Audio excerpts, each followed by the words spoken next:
be good for us to on this talk. So please always keep your microphone off to avoid a lot of noise. Feel free, especially for the speakers, to open up your camera when you have the floor. We have the chat room available. Please use it as much as possible to share your comments, to share your questions, or to raise the virtual hand if you want to speak to the audience when we open up for questions and answer. We want to acknowledge the fact that we have amongst ourselves some of our participants who have a great expertise on gender. We have a lot of feminists who join the conversation. And we also want to take into consideration the fact that some of our participants may not have expertise or have limited expertise on these topics. So please, let's all be tolerant. Let's all be tolerant on the fact that we may have some errors in terms of wording, in terms of terminology, just because we may have limited expertise. But please, let's always respect the ideas of each other, even if we don't fully agree. Let's be precise and concise when we have the floor to help us manage the time efficiently. With this, we want to please encourage you to participate actively, as we said, with the chat, and also by raising the virtual hand. So with this, as I said, I am Aurélie Majot. I am consultant at Strategies, which is a consulting firm based in Cameroon. And we are actually celebrating our 28th anniversary of developing human capital within development organizations and also the private sector and also regional institutions in Africa, in Europe, and in the USA. We are based in Cameroon, and since 2017, we have a registered office in Washington, D.C. We work mainly with African consultants, bringing our expertise from Cameroon to the world. As I said, we are working with development organizations, and we have a variety of areas of expertise from leadership. We have a lot of work done in decentralization, agriculture, mining, governance, gender, of course, and economic development and entrepreneurship for women and the youth population. And also we work with the private sector and with these multinational companies. We do a lot of leadership development, strengthening cohesion within teams, ensuring that we improve on diversity and inclusion, ensuring that we improve on communication, and providing capacity building for training of trainers. Strategies over the 28 years of experience have always put gender at the center of both the creation of the company and in the way we work. So far, we have been including gender in our recruitment process. Next.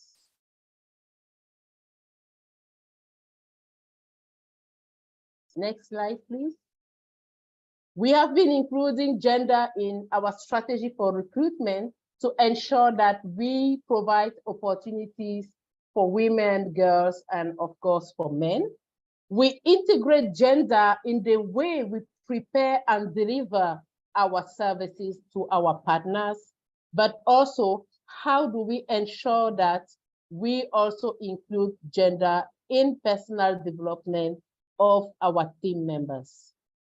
In embracing gender equality, at strategies, we have a zero tolerance policy for harassment at work. We include gender in the various domains where we work to ensure that our partners also take into consideration these aspects.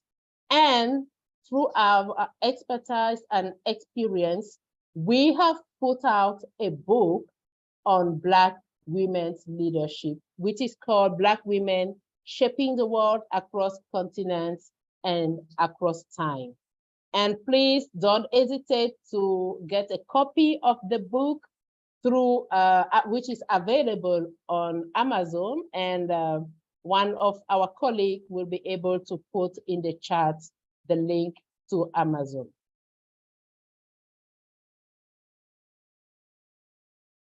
For this talk, next,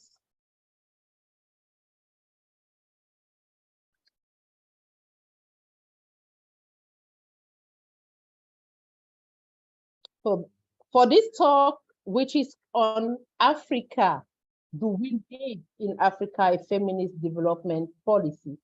In organizing our talk, we were guided by key questions about how the feminist development policy would advance gender equality in Africa. Are there opportunities to improve cooperation relationships between African countries and other countries? What does it imply for institutions at national, regional, and international level to change in the way of working, in the way of training people? And what could be the preconditions for the feminist development policy to be relevant for Africa? And to have this friendly conversation, we want to thank our three speakers, Dr. Larissa, a researcher, lecturer, and also very much involved in social justice.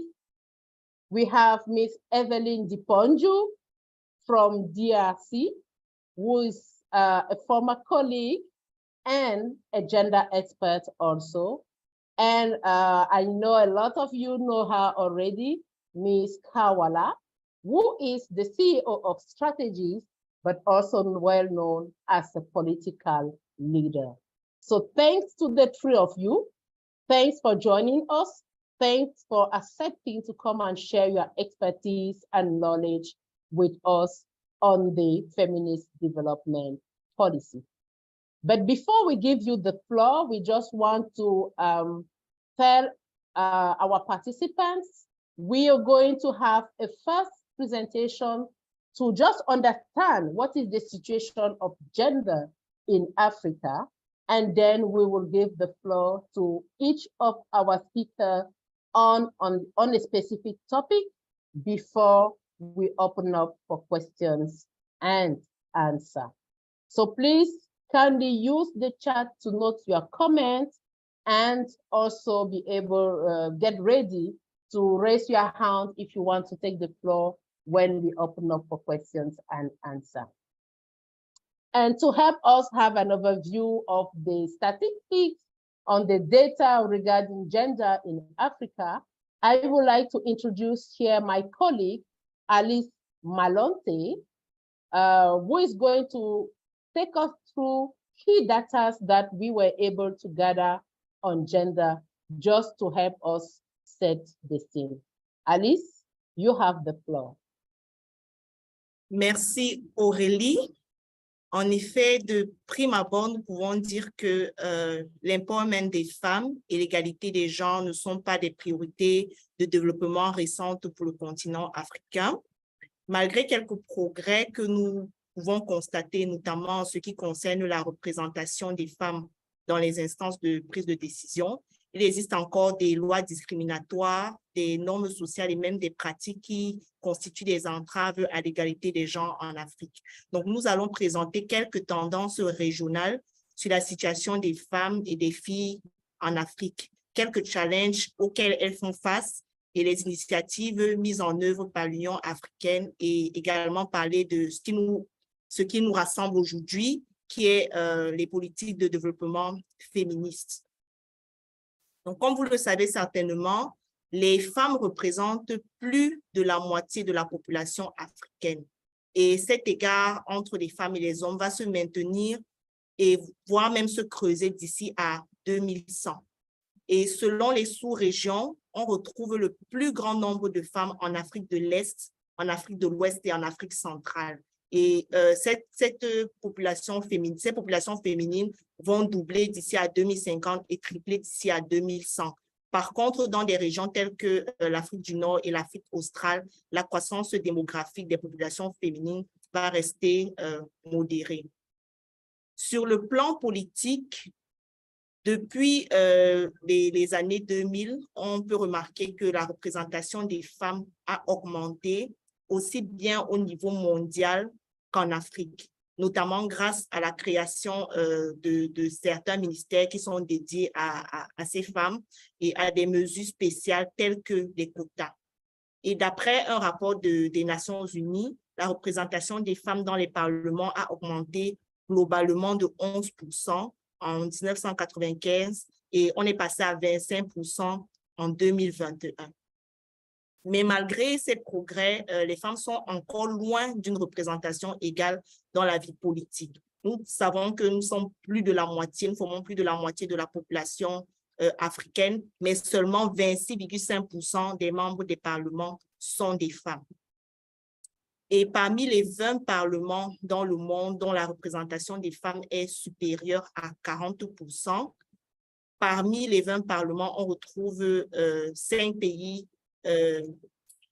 africains avec 61% de femmes. Par exemple, au Rwanda, qui est le premier pays qui a réalisé le plus de progrès dans la représentation des femmes. Il est suivi par l'Afrique du Sud, le Sénégal, la Namibie et aussi le Mozambique. Sur le plan des tendances socio-économiques, nous avons pu relever 5 à 6 challenges majeurs qui impactent la situation des femmes et des filles sur le continent. Il s'agit notamment de l'éducation, des mariages précoces, de la mortalité maternelle, des violences basées sur le genre, de l'accès à l'emploi, à un emploi décent et également les écarts de rémunération. Donc, sur le plan de l'éducation, nous constatons qu'il y a un écart entre les sexes en matière d'éducation, mais cet écart-là s'est réduit en Afrique subsaharienne. Et on peut constater que bien que les filles soient en avance dans l'enseignement primaire, elles restent en arrière par rapport aux garçons lorsqu'on va dans l'enseignement secondaire et dans l'enseignement supérieur. En ce qui concerne les mariages précoces, l'Afrique abrite en fait 15 à 20 des pays où le taux de mariage est le plus élevé au monde. Et selon l'UNICEF, nous avons 130 millions de filles et de femmes africaines qui sont actuellement mariées alors qu'elles ont moins de 18 ans.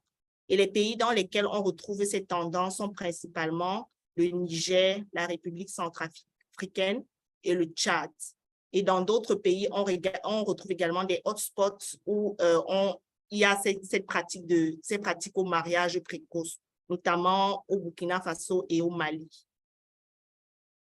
Sur le plan de la mortalité maternelle, on peut constater qu'elle est en baisse en Afrique, mais elle reste élevée sur le continent par rapport au reste du monde. Et 3 pays se démarquent principalement parce qu'ils ont réussi à réduire de moitié le taux de mortalité maternelle depuis 2000. Il s'agit du Rwanda, de la Zambie et du Malawi. Mais le risque pour la mère est particulièrement élevé dans des pays tels que le Tchad, le Sud-Soudan et la Sierra Leone, où plus d'une naissance se solde par le décès de la mère. Plus d'une naissance sur 100 se solde par le décès de la mère. Concernant les violences basées sur le genre, en Afrique, plus qu'ailleurs dans le monde, les femmes sont nombreuses à être victimes de ces violences. Et l'une des formes les plus courantes, c'est la violence entre les partenaires intimes. Donc, avec 47%, par exemple, la République démocratique du Congo a la prévalence la plus élevée en ce qui concerne ce type de violence. Et elle est suivie de la Guinée équatoriale, l'Ouganda et le Libéria. Concernant l'emploi, en Afrique subsaharienne, le secteur qui pourvoit le plus en emploi, c'est l'agriculture, et il emploie plus de 50% des femmes. Et il faut savoir que la majorité des emplois agricoles, en fait, sont des emplois informels, donc des emplois qui ne sont pas décents pour les femmes. Et plus de 89% des femmes se retrouvent dans ces emplois-là. Et elles ont des difficultés à sécuriser des emplois stables parce qu'elles assument d'autres responsabilités, notamment une plus grande partie des soins non rémunérés et les tâches domestiques dans les ménages. En ce qui concerne la rémunération, nous pouvons constater qu'en Afrique subsaharienne, le gap est de 30% contre 24% au niveau mondial, en incluant les secteurs formels et les secteurs informels. Et cet écart diffère selon la situation des femmes. Donc, pour une femme qui a des enfants, l'écart sera beaucoup plus grand comparé à une femme qui n'a pas d'enfants. Donc, nous pouvons constater que les femmes représentent 50% de la population, mais elles ne participent pas fortement à la production des richesses. Or, d'après un rapport produit par McKinsey en 2019, l'Afrique pourrait ajouter 316 milliards de dollars à son produit intérieur brut, soit une augmentation de 10% d'ici à 2025 si chaque État parvenait à égaler les progrès réalisés par les meilleurs pays de la région. Donc, si on a plus d'efforts faits par les pays en matière d'égalité de genre, on va constater que le produit intérieur brut du continent va augmenter. Cependant, avec le rythme que nous prenons, il va falloir 142 ans à l'Afrique pour atteindre la parité homme-femme. Maintenant, en ce qui concerne les initiatives qui sont prises au niveau de l'Union africaine, on peut constater que depuis le début des années 2000, plusieurs cadres et instruments pour la promotion de l'empowerment des femmes et l'égalité des genres sont mis en œuvre. Et le plus récent de ces instruments est ce qu'on appelle la stratégie sur l'égalité des sexes et l'empowerment des femmes, qui s'étend sur une période de 2018 à 2028. Mais le principal challenge avec ces instruments, c'est leur mise en œuvre effective, parce qu'il y a plusieurs instruments, mais qui ne sont pas mis en œuvre. Or, s'ils sont mis en œuvre, cela va se traduire directement par des changements positifs dans la vie quotidienne des femmes et des filles. Enfin, nous nous demandons alors, au vu de toutes ces statistiques-là, au vu de ces challenges, est-ce que les politiques de développement féministes sont d'un apport pour l'Afrique? Est-ce que ces politiques-là vont permettre à l'Afrique d'atteindre ses objectifs en matière d'amélioration des conditions des femmes et des filles? Et les politiques de développement féministe ou politiques étrangères féministes sont de plus en plus tendance dans le domaine de la coopération internationale. La Suède, c'est le premier pays à avoir adopté un tel instrument, notamment en 2014. Et aujourd'hui, il y a plusieurs pays qui ont pris le train. Il s'agit par exemple du Canada, de la France, de l'Allemagne. D'autres pays tels que les Pays-Bas sont aussi en train de se préparer à mettre en œuvre de telles politiques. On peut constater que chaque pays en fait définit ses propres orientations en ce qui concerne ses politiques féministes, mais on remarque qu'il y a 3 principes clés qui reviennent régulièrement. Donc, il s'agit de ce qu'on appelait les 3 R. Le premier R, c'est les droits, c'est s'assurer que tous les groupes peuvent exercer pleinement leurs droits. Le deuxième R, c'est les ressources, donc mobiliser et affecter plus de ressources qu'avant pour favoriser l'égalité des genres. Et le troisième R, c'est la représentation, s'assurer que tous les groupes participent et sont capables d'influencer les processus de décision à tous les niveaux. Donc, la mise en œuvre de ces politiques de développement féministe a déjà commencé à concerner plusieurs domaines, notamment la justice climatique, les relations de diplomatie et également le commerce international. Je vais donc repasser la parole à Aurélie Madjo pour la suite.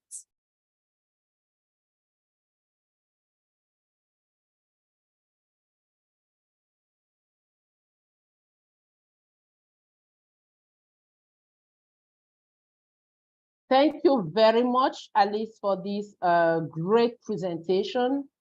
Women and girls are 50% of the African population. Still, we only have about 26% of women in parliament in Africa, and only 5 out of 54 countries are in the top 10 of countries in the world with this percentage. We still have issues of education, issues of child marriage. Women still die when giving life to another person. Women are victims of violence, especially from their intimate partners. Women feed the continent, but do they really benefit from the economical part of it? There is a pay gap between women and men when we talk of work. We are talking of 50% of our population. And are we going to wait for 142 years before we have our rights respected, before we have more resources, before we are more represented in the decision-making processes within our countries? Yes, we have laws in place. They have been developed, but the statistics on gender are still worrying us in Africa. But how could the feminist development policy really help us to progress and make more impact on this aspect? And for this, we are going to invite Dr. Larissa, who is going to share her perspective on how the FDP could impact on public policies. As I said in the beginning, she is a lecturer. She's really passionate about women's rights, and she's actually working on the research project. Dr. Larissa Kojwe, you have the floor. Greetings, everyone. Greetings. In my language, we said, Gachatawuawak. It means greeting, and we can add it means the road that leads you here. It's a good one, and welcome to this talk this afternoon. So thank you for your presence. I would like to thank the organizers of this space, and in particular, Mrs. Ka, whose leadership I admire the most among the political leaders in Cameroon. So it's a deep honor and privilege. Thank you. I'm also happy to meet Mrs. Jiponju, and I'm looking forward to this conversation. I've been asked to explain the difference between the gender mainstreaming approach and to identify its 2 or 3 major achievements or failures, and to underline the key differences between the gender mainstreaming approach to policymaking and feminist development policy. I'll also try to highlight some key changes that feminist development policy could bring in improving gender equality in general and in Africa in particular. So let's start by what is gender mainstreaming in policymaking? Gender mainstreaming was adopted as a major strategy for promoting gender equality at the 4th World Conference of Women in Beijing in 1995.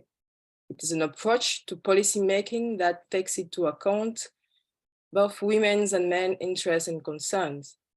Gender mainstreaming was adopted mainly to address the perceived failures of previous strategies, such as women-specific projects, to bring about significant changes in women's status. There was a consensus that the failure of women-specific projects in the 1970s and 80s was due to their marginalization. So gender mainstreaming was designed to overcome this marginalization and to bring gender equality issues into the core of development activities.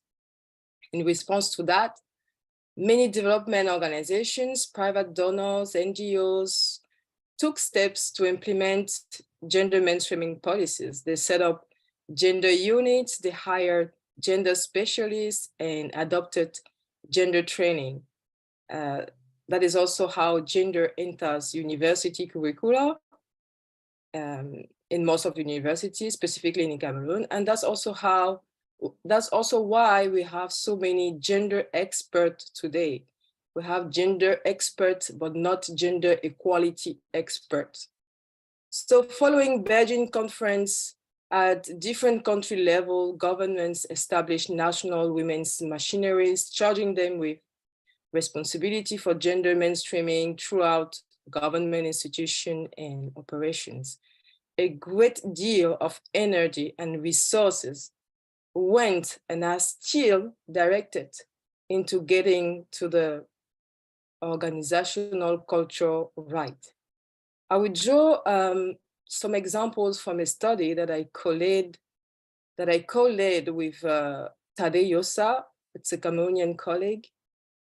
We worked on the gender mainstreaming in the case of Bachinga Tui Yoko Lena Road development. It is in Cameroon, one of the first road infrastructure to include specific activities for women. The project was done through the technical and financial assistance of African Development Bank, UN Women, and other partners. So the UN Women has developed specific projects entitled Gender Promotion and Women's Economic Empowerment along the Bachinga Tui Yoko Lena Road section. That project was ambitious. It aimed at strengthening women's economic capacity and reducing gender inequalities. Women warmly welcomed this new project. However, the critical analysis that we have done of the implementation of this project shows several limitations due to insufficient preparation of women and girls to seize the new opportunities that were offered. Also, an underestimation of the time needed because the project was just for 3 years, and also a certain rigidity in process and procedures. Specific activities for women did take place, and some women were able to benefit from the road project, but to a much lesser extent than was planned and that they could have benefited. Women were informed and they tried their best, but most of them didn't have the capacities to fully benefit. So at the end of the project, before even the end of the project, a lot of them went back to their fields or in the market. And unsurprisingly, during the project, the rate of unwanted teenage pregnancies also increased significantly, as did the rates of sexually transmitted infections, including HIV. And the project has not improved women's political participation either. So benefits of gender mainstreaming are far to be sustainable if they are limited in time, as is always the case. And instead, they seem to benefit people who already have privilege. The project should have been built on existing capacities and organizations instead of creating new organizations or new ones. It could have been extended to much more than 3 years, and it could have been more flexible in the way it engaged with women, especially in rural areas. The problem for me is you could help women here and there, you could put some women here and there, but if there's no commitment to gender equality goals and values, not just the rhetoric, there cannot be significant changes. Meaning if the power structure remains the same, then the change is only superficial. The way gender mainstreaming is understood is only about inclusion. It looks like a technical issue that does not lead to the qualitative change towards gender equality. It's about inclusion. It is not about transformation. And here is where gender mainstreaming differs from feminist development policies. So the second point of my talk is about the feminist development policy. What is it? Feminist development policy is a new framework in policymaking. It's a commitment to moving beyond traditional gender mainstreaming to a more holistic, intersectional approach that recognizes how gender relates to other forms of oppression, such as on the basis of class, of race, of ability, and sexuality. While the gender industry only wants more women in politics, the feminist development policy wants more feminist policies. I have no problem with more women in politics. We have a great project in Cameroon about that. But for me, I always wonder, what is the meaning of having more women in politics if those women cannot speak, when women are killed on a daily basis, when mothers lose their kids in a bloody war in Northwest or Southwest concerning Cameroon, when mothers that go to hospital cannot see their babies because of health inequalities. And what is the point of having all those women there if they cannot speak to power, if they cannot speak on women's rights? So that was just a bracket, okay? So while the gender mainstreaming approach has depoliticized gender inequalities, the feminist development policy repoliticizes it. This perspective tackles the root causes of gender inequalities in social norms and role models.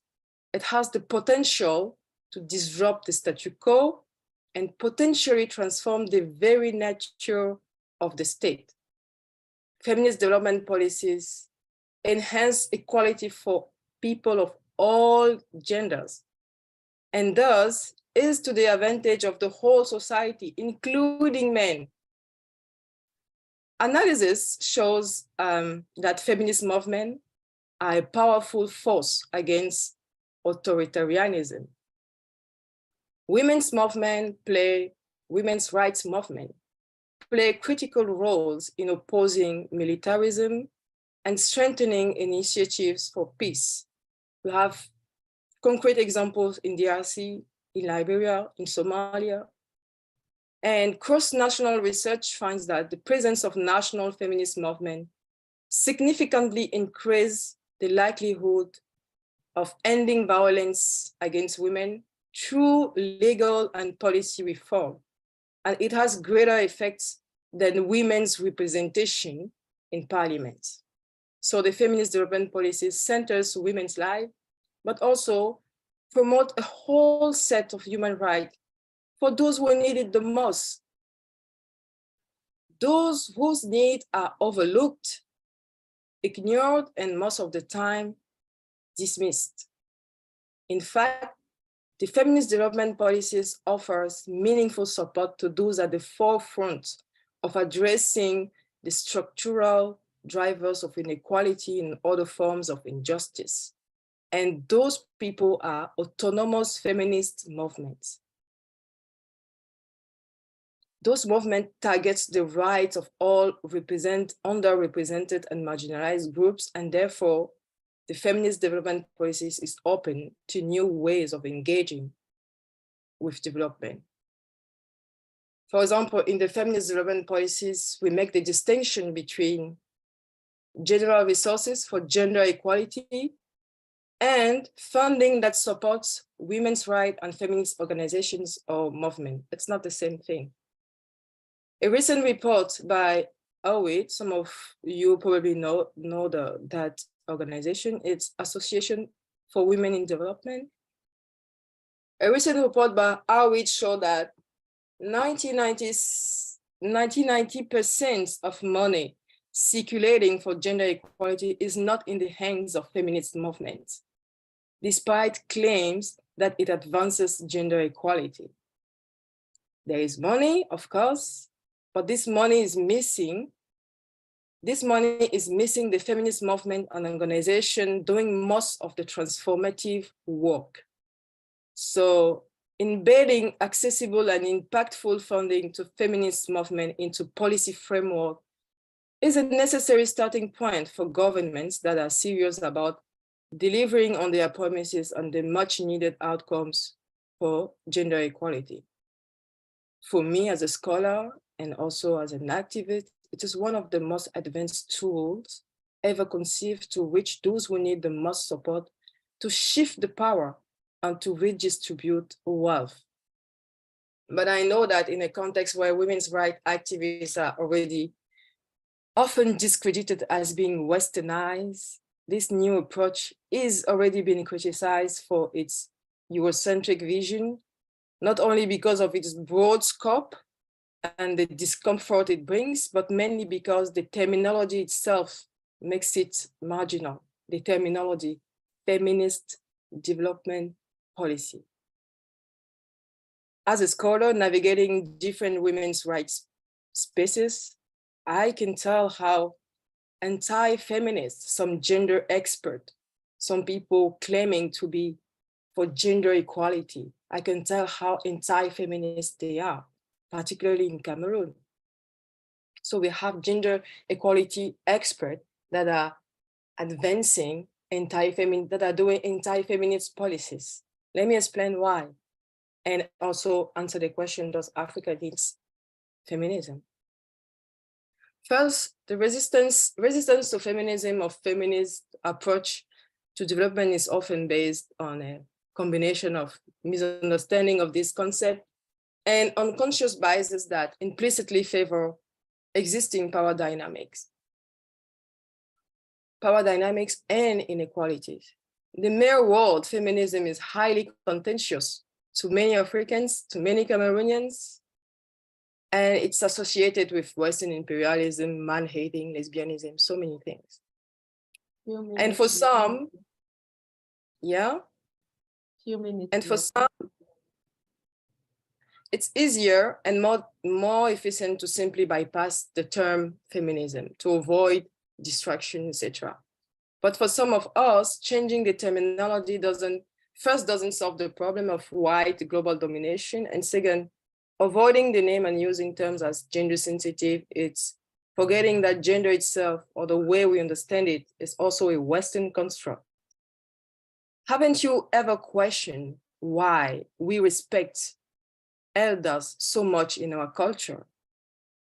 That's because hierarchy was based on parenthood and seniority, not on gender as we are pretending. And third, refusing the term is to set ground on those who think feminism is a Western imperialism, while we know it's not true. Africa was a feminist land before the advent of feminism. What do I mean by that? I mean that African women in most African society, whether matrilineal or patrilineal, they were engaged in a gentric, self-determined, and typically collective advancement of their particular interests well before the term or the terminology feminism. Unfortunately, most of us, we don't know our history. We don't know that prior to the two major historic events that completely changed our ecosystem, we had bold grandmas, and I want to shout out to all the grandmas that are in this call.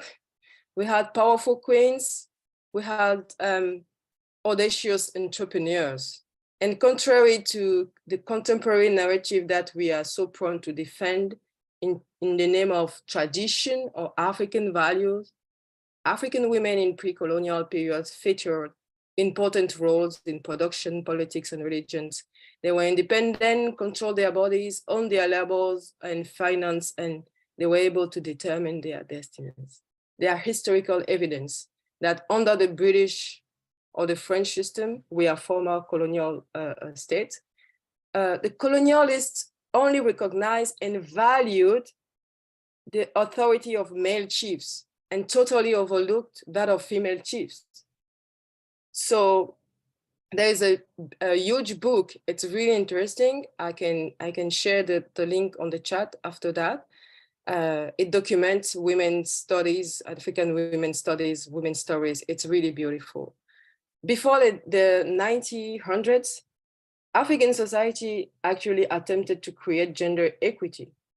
Our ancestors deeply believed that when one gender had too much power, society was out of balance and that could lead to chaos.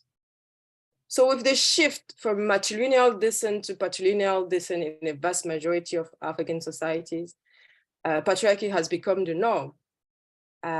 But we all know that a patriarchal state requires gender inequalities to survive.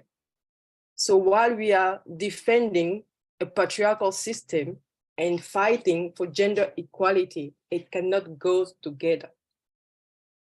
Because patriarchy relies on gender inequality. Please give me two more minutes and I'm done. Okay, thank you. So feminist development policies, like the feminist perspective, speaks to power. It's not just about, okay, we will put some more women here, more women in politics, more women in the economy, more women here and there. Despite seemingly positive changes in the inclusion of women in policymaking and system of governance, the global system of power has not changed. We are still there. So there is a need, it has to change if we all want to thrive and live meaningful and decent lives, free of poverty, discrimination, and violence. So yes, to the question of does Africa need feminism, I will reply that the whole world needs feminist leadership. Thank you for attention. And sorry, I took long to explain this. Thank you very much, Dr. Larissa, for these great points. Thanks to gender mainstreaming, we've been able to have gender integrated in our curricula. We have put a lot of energy and resources to mainstream gender in our institutions, to train our colleagues, to empower women, and especially in our project, what we noted from your point is that a lot of projects are being designed, but unfortunately, women are not prepared to seize the opportunities that we are giving. We have a lot of rigidity in processes and procedures, and at the end of the day, we don't have much improvement in women's political participation. We actually have to ask ourselves, are we reaching the right people? Are we not giving more opportunities to those who are already privileged? Do we have a quality change with the projects that we implement? And the feminist development policy is here not just to think about having more women, but really shifting the power and redistributing wealth. Thank you very much, Doctor. I'm sure our participants are going to comment and ask more questions at a later stage. And we want to build on your points to invite our next speaker, Ms. Evelyn Diponju, all the way from DRC. And we noted in the presentation of Alice that we have a lot of statistics worrying us in terms of gender in DRC. Evelyn has 26 years of professional experience and expertise in human rights and also in gender equality.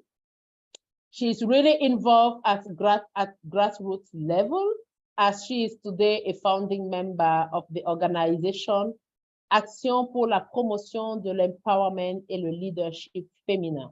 She's really passionate about women empowerment and leadership. And today, she's taking her expertise to really be today a head of mission in DRC for a Swedish organization called Kvinna till Kvinna. So Evelyn, as a gender specialist, as a gender expert, as a feminist, you are working in development world for the past 20 years. With your experience, with your personal perspective, what do you think should be changing in the development world? How could the feminist development policy really shift in the cooperation between countries? You have the floor.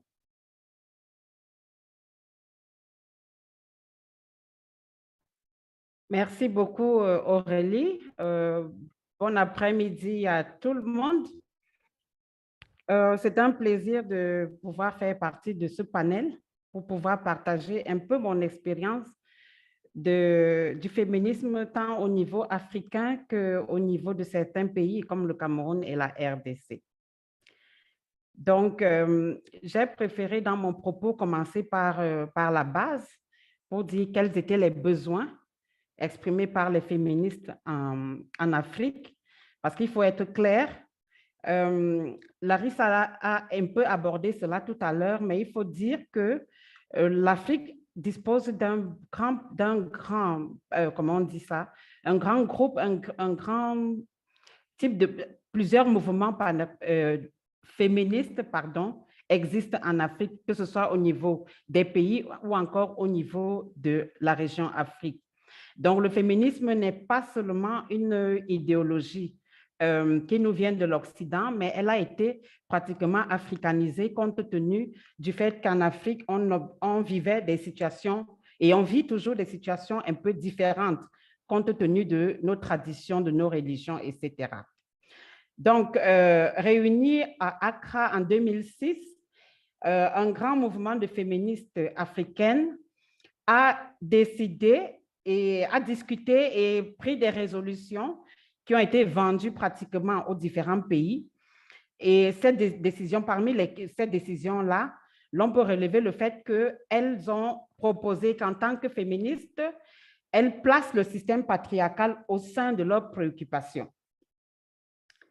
Parce qu'effectivement, le patriarcat est le système où l'autorité masculine opprime les femmes à travers les institutions, qu'elles soient sociales, culturelles ou encore religieuses.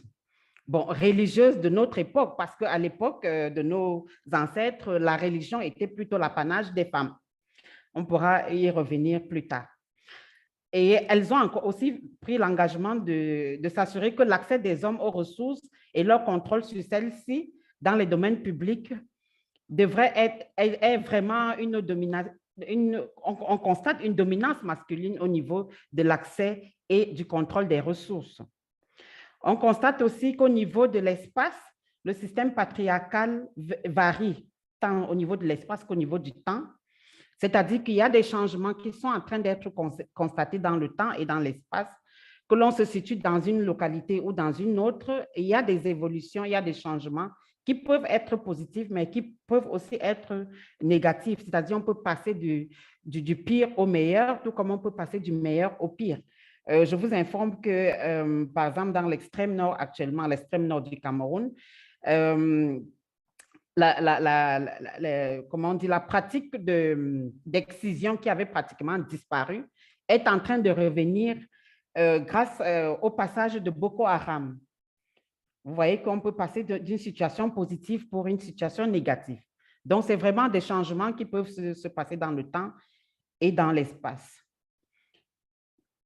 Toujours au niveau de cette pensée féministe, les féministes africaines en 2006 ont estimé qu'elles interprètent le terme patriarcat dans un contexte dans lequel dénoncer les relations oppressives qui affectent les femmes sont pratiquement mal interprétées. On estime aujourd'hui encore que revoir ou bien reconsidérer ou bien faire des propositions pour un autre monde qui est différent du patriarcat est malvenu, n'est pas du tout accepté.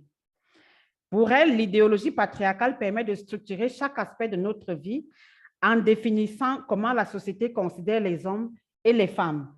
Donc, pour améliorer la situation des femmes en Afrique, il faut absolument s'attaquer au patriarcat tel qu'il est vécu actuellement. Selon elles aussi, leur tâche idéologique en tant que féministe est de comprendre ce système et de contribuer à ce que le système patriarcal prenne absolument fin. Là, elles sont radicales là-dessus. Raison pour laquelle elles concentrent leur lutte contre le patriarcat en tant que système et non une lutte contre les hommes ou contre les femmes en tant qu'individus. Parce que selon elles, on peut vivre, mais on peut mieux vivre sans tenir compte ou sans toutefois respecter les fondamentaux du patriarcat. Donc, ça, c'était la pensée féministe du groupe des féministes qui s'est réuni à Accra en 2006. Alors, elles revendiquent quoi concrètement? Qu'est-ce qu'elles ont revendiqué à ce moment-là? Elles ont revendiqué la non-violence et la construction d'une société où règne la paix. Voilà. Et aussi les droits des femmes à une vie sans oppression patriarcale, sans discrimination et sans violence. Pour elles, il faudrait aussi que le droit pour toutes les femmes d'accéder à des moyens d'existence durables, à l'assistance sociale, comprenant des soins médicaux de qualité, une éducation et des infrastructures sanitaires de qualité soit une réalité pour toutes les femmes africaines. Elles ont estimé aussi que la liberté de choix et d'autonomie en ce qui concerne l'intégrité corporelle, les droits reproductifs, l'avortement, l'identité sexuelle et l'orientation sexuelle soient effectifs pour chacune d'entre nous ici en Afrique. Donc ça, c'était les demandes, ça, c'était le constat, c'était les demandes et c'était les revendications des féministes en 2006 réunies à Accra. Alors, ces revendications-là trouvent leur solution à quel niveau?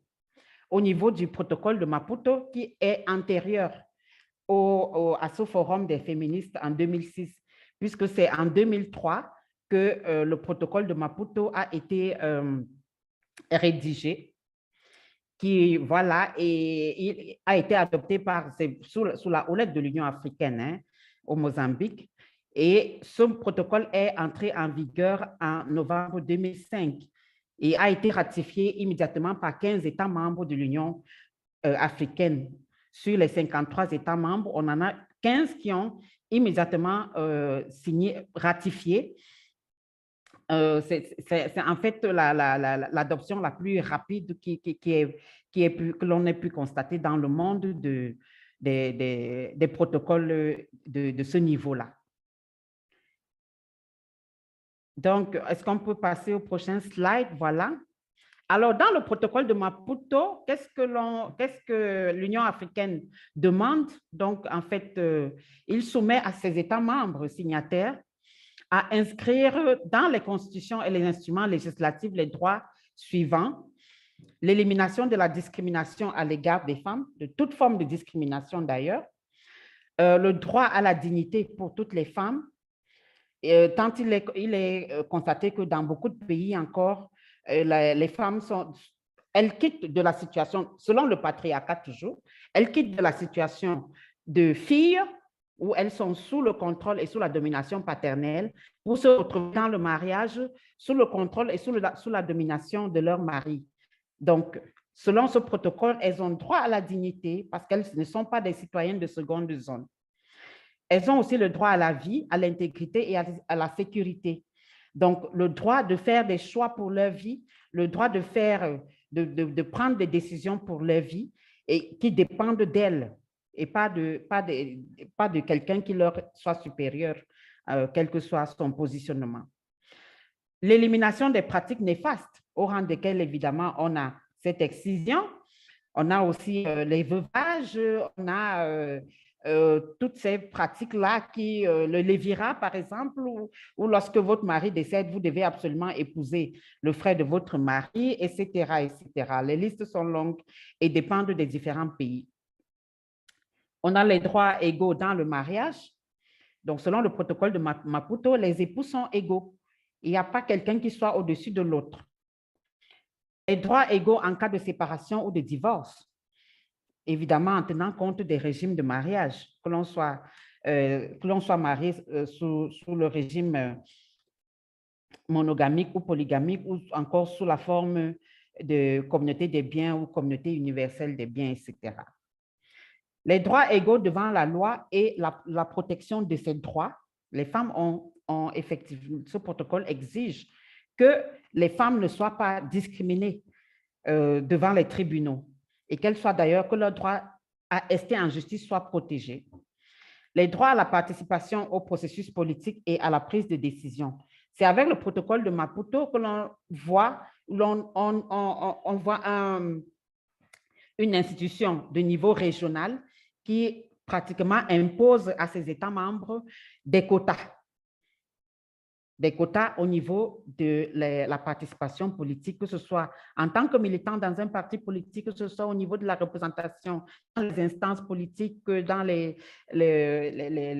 organes de prise de décision dans les différents pays. De même, le droit à la santé et au contrôle des fonctions de reproduction est un droit particulièrement défendu par le protocole de Maputo, bien qu'il pose, c'est le droit qui pose le plus problème en termes de ratification, parce qu'on a constaté jusqu'à aujourd'hui que beaucoup d'États n'ont pas encore ratifié entièrement. Ils ont ratifié avec réserve. Pourquoi? Pour des raisons non seulement religieuses, parce que l'on soit chrétien ou que l'on soit musulman ou encore animiste, l'avortement n'est pas encore admis, n'est pas encore un principe admis en Afrique. Et évidemment, tout ce qui est lié à la santé sexuelle et reproductive, c'est-à-dire le contrôle des naissances, la femme qui ne veut pas avoir des rapports sexuels avec son mari dans le mariage, etc., qui est encore considéré comme quelque chose de pas bien, dont le droit de disposer de son corps n'est pas encore accepté par beaucoup d'États, d'où des réserves qu'ils ont, que plusieurs de ces États, nous allons le voir dans le slide suivant, s'il vous plaît. Voilà. Donc, sur les 55 pays africains, il y en a 43 qui ont déjà eu à ratifier le protocole de Maputo. On constate donc qu'il y a 12 autres qui traînent encore le pas. Et même sur les 43 pays, si on rentre dans le détail, plusieurs ont ratifié le protocole avec des réserves sur justement les questions patriarcales, les questions de contrôle de la fécondité des femmes, etc.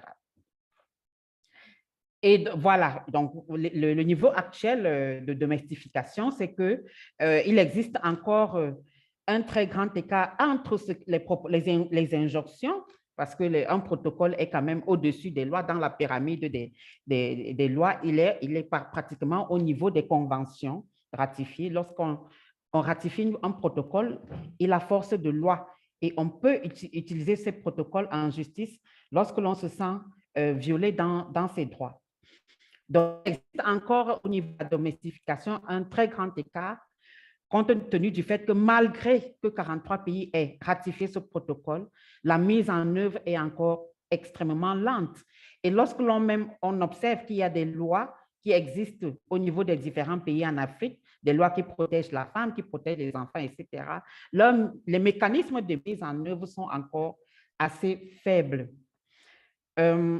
On observe aussi la lenteur de la mise en œuvre qui se manifeste par l'absence de législation propice au niveau de l'environnement politique et qui permettrait donc de mettre en œuvre les instruments des droits des femmes et des enfants, notamment le protocole, la Charte africaine des droits et du bien-être. Il y a cet ensemble donc de protocoles-là et de chartes qui peinent à véritablement trouver un espace propice pour leur mise en œuvre dans les différents États, compte tenu des spécificités et compte tenu, et ce qui est commun à tous ces États, ce qui freine le plus, c'est le patriarcat.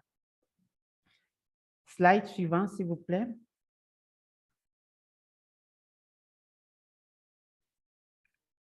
Prochain slide. Voilà. Donc, sur la base donc, de la demande des féministes et sur la base des injonctions proposées par le protocole de Maputo, moi, j'ai estimé qu'il était important de vous parler de mon expérience ici en tant que chef de mission d'une ONG suédoise. Tout à l'heure, dans la partie introductive, on a bien constaté que la Suède est un des gouvernements les plus avant-gardistes en termes de prise en compte des questions féministes dans leur programmation, dans leur développement. Et c'est ce qui se passe aussi au niveau de la coopération suédoise, où il est vraiment important de prendre en considération cette vision féministe du gouvernement suédois. Et encore pire, Kivina till Kivina est une organisation féministe. Voilà. Quand on dit organisation féministe, qu'est-ce qu'on parle de quoi? On parle d'une organisation qui a été créée uniquement pour défendre les droits des femmes, créée par les femmes pour défendre les droits des femmes, pour promouvoir les droits des femmes dans tous les pays. Actuellement, on existe dans 25 pays dans le monde. On couvre pratiquement tous les continents, sauf l'Amérique. Voilà. Donc, dans tous les 25 pays où on travaille, la vision est purement féministe, que ce soit au niveau du management ou encore même au niveau des partenariats, c'est-à-dire les operational partners avec qui nous travaillons sur le terrain. Nous travaillons uniquement avec des organisations qui font la promotion des droits des femmes. Et dans ces organisations, nous devons absolument avoir au niveau du leadership des femmes. On peut avoir des hommes dans le board management, mais l'essentiel étant que la prise de décision soit assurée par les femmes. Alors, la vision de la coopération suédoise, c'est que l'approche féministe, c'est d'adopter une approche féministe de changement et de la coopération au développement qui soit fondée sur la reconnaissance et l'analyse du pouvoir, la révélation des injustices et la transformation des sociétés où il existe une inégalité des sexes, en fait. C'est vraiment de voir dans les différents pays où nous travaillons ou encore au niveau des différentes régions où nous intervenons, parce qu'on a aussi une approche régionale à travers des dialogues, etc., de voir où se trouvent les injustices et comment on fait pour les réduire, pour transformer ces situations d'inégalité-là en situations plus égales. On peut passer au prochain slide, s'il vous plaît. Alors, depuis que je travaille à RDC, qu'est-ce que je constate? Il y a, bien que partie prenante du protocole de Maputo et de toutes les autres chartes africaines et conventions de promotion de la femme, la RDC rencontre encore beaucoup de défis. Avant les défis, il y a plutôt des évolutions. Est-ce qu'on a sauté un slide, s'il vous plaît? On peut venir sur le slide. Voilà. Alors. OK. Donc, il y a un slide qui a sauté ou qui a été bon. Alors, OK. Continuons. Alors, allons au défi. Donc, au niveau, il y a une faible dissémination de la loi en RDC.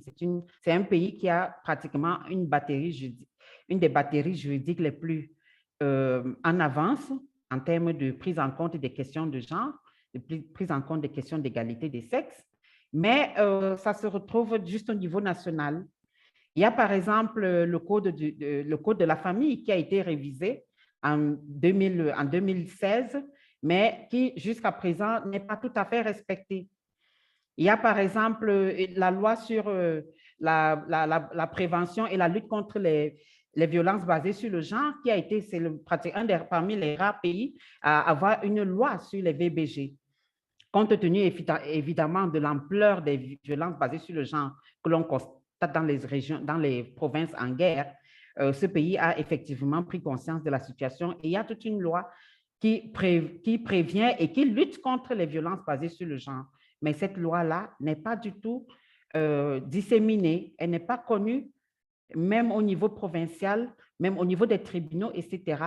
On observe encore des violations de ces lois-là. On a une faible connaissance ou encore même une résistance, parce qu'il y a aussi énormément de résistance. C'est un pays où on a des grandes diversités religieuses, où la religion est très forte, très puissante, et la soumission de la femme est encore vraiment exigée. Donc, une bonne femme est une femme soumise en RDC, d'où les résistances malgré le cadre légal qui a été véritablement bien implanté par des mouvements féministes assez forts. Il y a une mise en œuvre qui est très fragile parce qu'au niveau des bureaux, il n'y a pas de bureau spécialisé, même pour expliquer le cadre légal tel qu'il a été promu, les mécanismes qui ont été mis en œuvre ne sont pas respectés, etc. Et personne n'est là pour vérifier l'effectivité de cette mise en œuvre du cadre légal. Il y a une faible représentation féminine dans tous les domaines de la vie, que ce soit de la vie politique ou administrative, encore moins au niveau de l'entrepreneuriat. Comme dans tous les pays d'Afrique subsaharienne, les femmes sont plus impliquées dans l'agriculture et dans les petits commerces, vraiment dans l'informel. Il y a des normes de genre qui prévalent encore.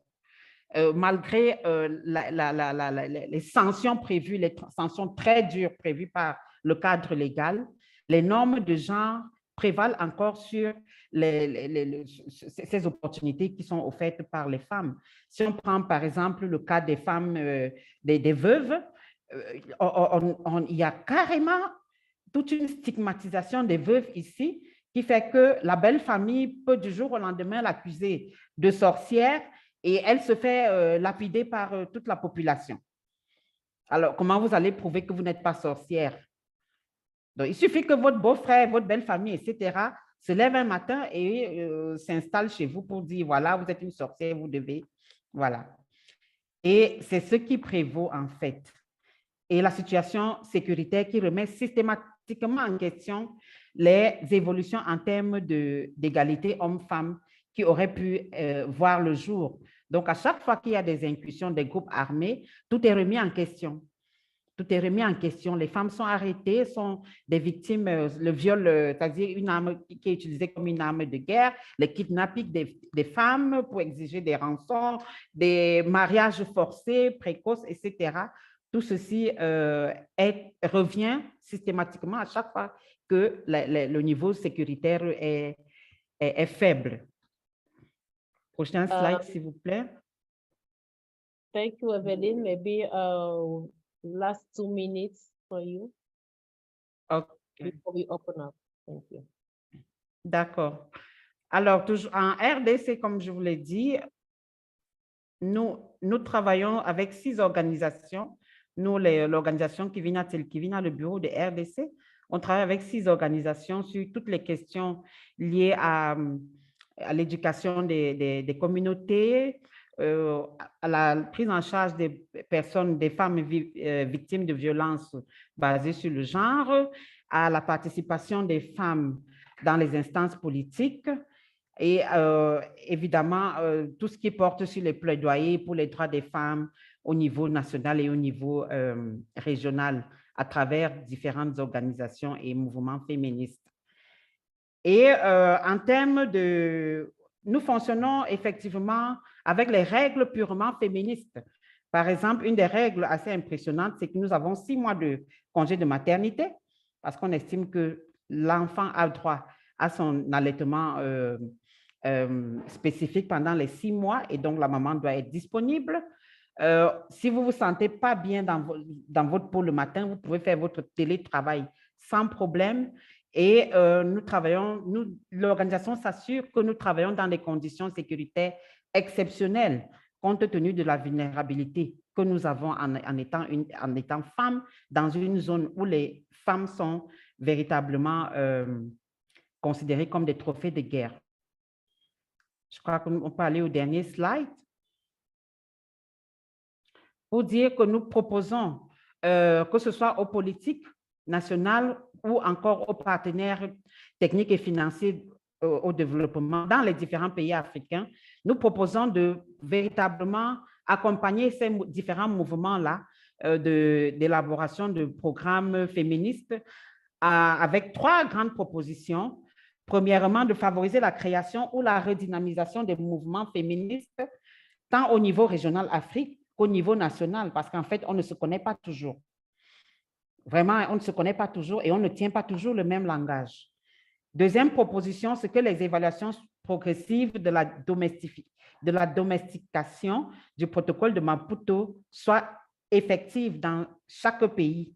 On doit véritablement voir au bout de 2-3 ans, qu'est-ce qui a été bien mis en œuvre, qu'est-ce qui a été considéré dans ce protocole et comment est-ce qu'on peut observer les évolutions à ce niveau-là. Et la troisième proposition, c'est d'accompagner des processus de gender budgeting au niveau national afin de pouvoir mettre des programmes qui intègrent des besoins sexo-spécifiques.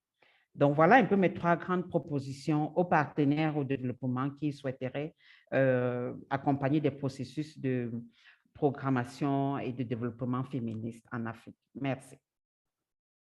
Thank you very much, Mrs. Diponju, for this great presentation. You've gone deeper in the African context when it comes to the feminist development policies. As Dr. Larissa already introduced at the beginning, we have a lot of feminist movements on the ground doing a lot of work, and we need to make sure that we give more power and more resources to this movement to lead our various countries to really integrate feminism in our policies. The FDP is a real strong opportunity to really look at the power relationship between our countries and the other ones, and even within our countries. We need to really look at the inequalities that are there and make sure that we develop our policies. We look at how we implement programs in an inclusive manner. A lot of our countries have ratified protocols at international level, and especially the Maputo Protocol, really inviting us to respect the rights of the women, which are the human rights. Unfortunately, we have issues to domesticate these policies at national and even local level. And we noted the key recommendations given in terms of really empowering the feminist movement, domesticating these protocols, and making sure we evaluate our countries as we go along. And of course, one key principle of the FDP are the resources. We need to empower our government in terms of gender budgeting, because if we don't have budgets that are really allocated, we will not really do much, even if we have the best ideas. Thank you to all of you already making comments in the chat.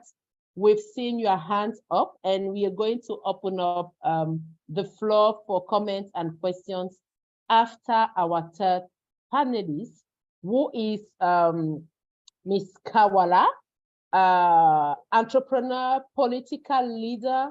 She has been working on these issues of gender and human rights for the past 28 years and even more, because she's at the head of a political party in Cameroon, and this party is one of various different organizations who created the Stand Up for Cameroon movement at the forefront of fighting for political transition in Cameroon. So we are here talking of 50% of our African population. Yes, the feminist development policy opens the door to advance on gender equality in Africa. We are talking of rights, resources, representation of 50% of our population.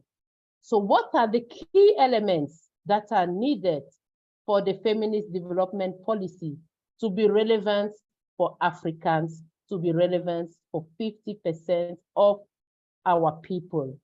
Mrs. Kawala, you have the floor. Thank you very much, Aurélie.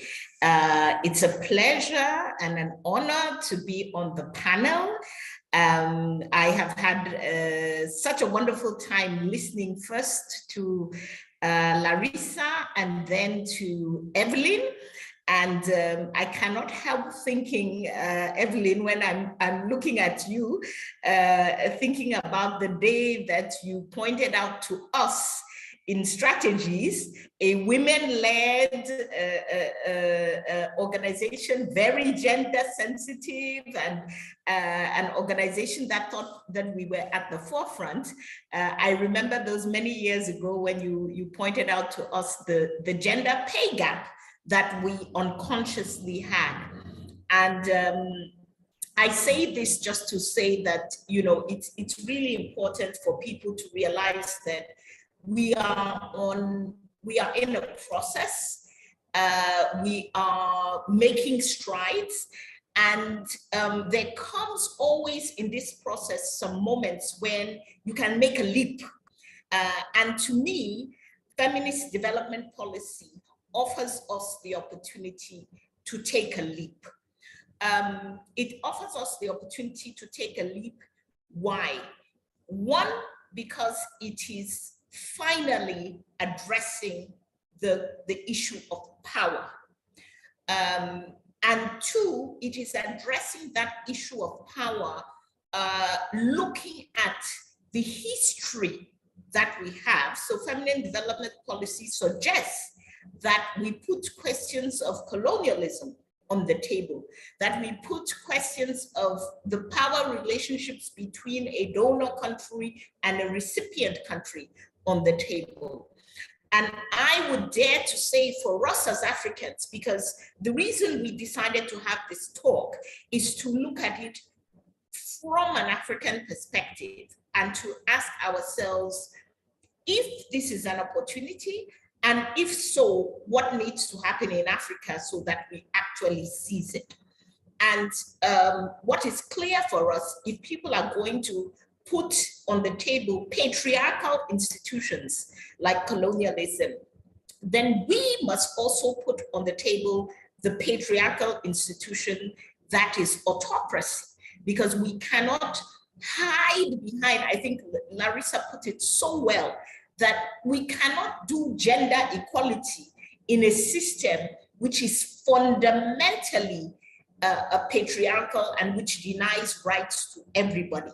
So how do we seize this opportunity? So I'm going to be talking from that perspective and looking really purely at development cooperation, because I think we can look at feminist development policy just as Africans within our own development. But I think looking at development cooperation, one, there are preconditions. So preconditions, one, to analyze the history of the relationship between the two countries that are cooperating, or between the multilateral institution and the country that is cooperating. What is their history? Do they have colonial history? Do they have other elements of their history that have created some power relationships? And the power dynamic of a donor and a recipient should be an analysis that is on the table. A second precondition is doing a rights-based analysis in the African country.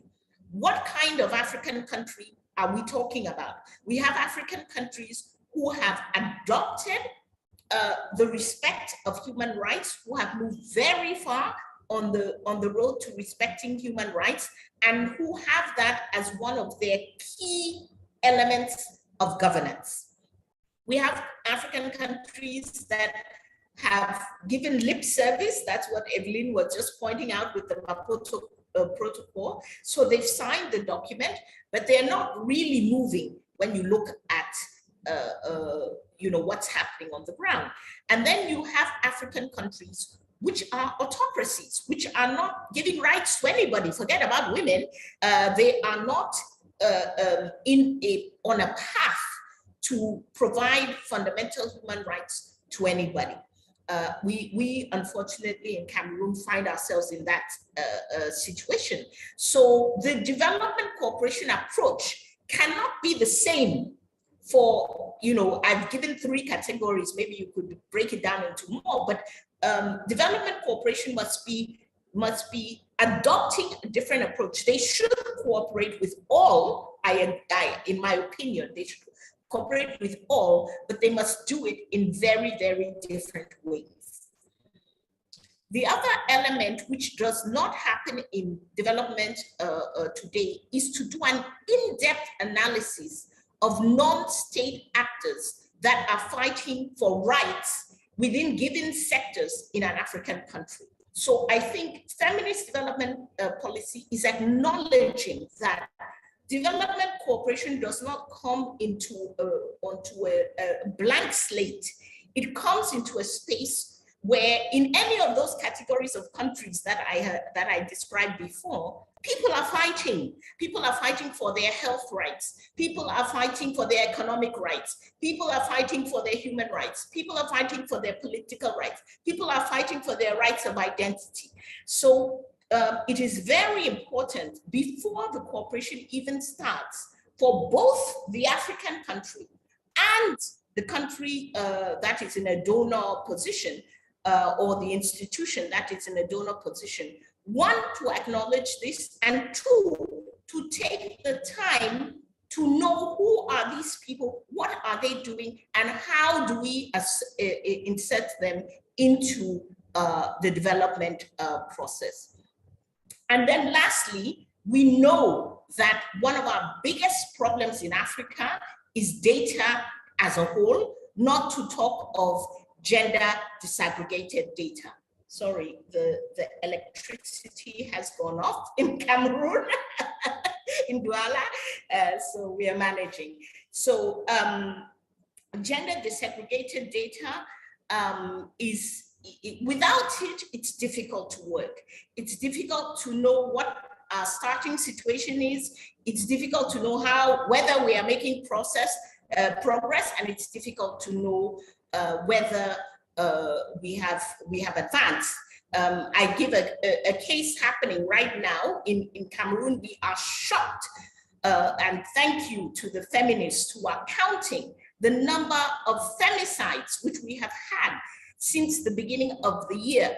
Women are getting killed at an alarming rate since the beginning of 2023, but we have no data. So we don't know, is it more than in 2020 or in 2015? We don't know, exactly what is happening. We have femicides with intimate partners. We have, femicides with strangers. We don't have the statistics. And when you don't have the statistics, it's very difficult to get a clear picture of the problem that you are facing. Next slide. So here, this is classic for those who work in development. It's just to point out that in implementing FDP, we must think about it at each step of the development cooperation process. So we must start with the bilateral negotiations that happen generally at ministerial level or above when you start to do development cooperation. And we have to think about how do we start inclusion at that level? Because we know from the donor country side, as from the African countryside, we're just going to have powerful men around the table. If it's just government to government, then this is who we have around the table, and they're not going to be able to take into account the nice elements that Alice presented in the beginning. They're not going to be able to take into account rights and how much resources they've actually allocated and all of the dimensions, those 5 dimensions of feminist development policy. So we need to look at inclusion at the level already of bilateral negotiations. We need to look at FDP principles in program design. It is nice to say that we are going to reflect on power relationships, but how do we design programs which are designed within a ministry where 9 times out of 10 all of the top officials are powerful men?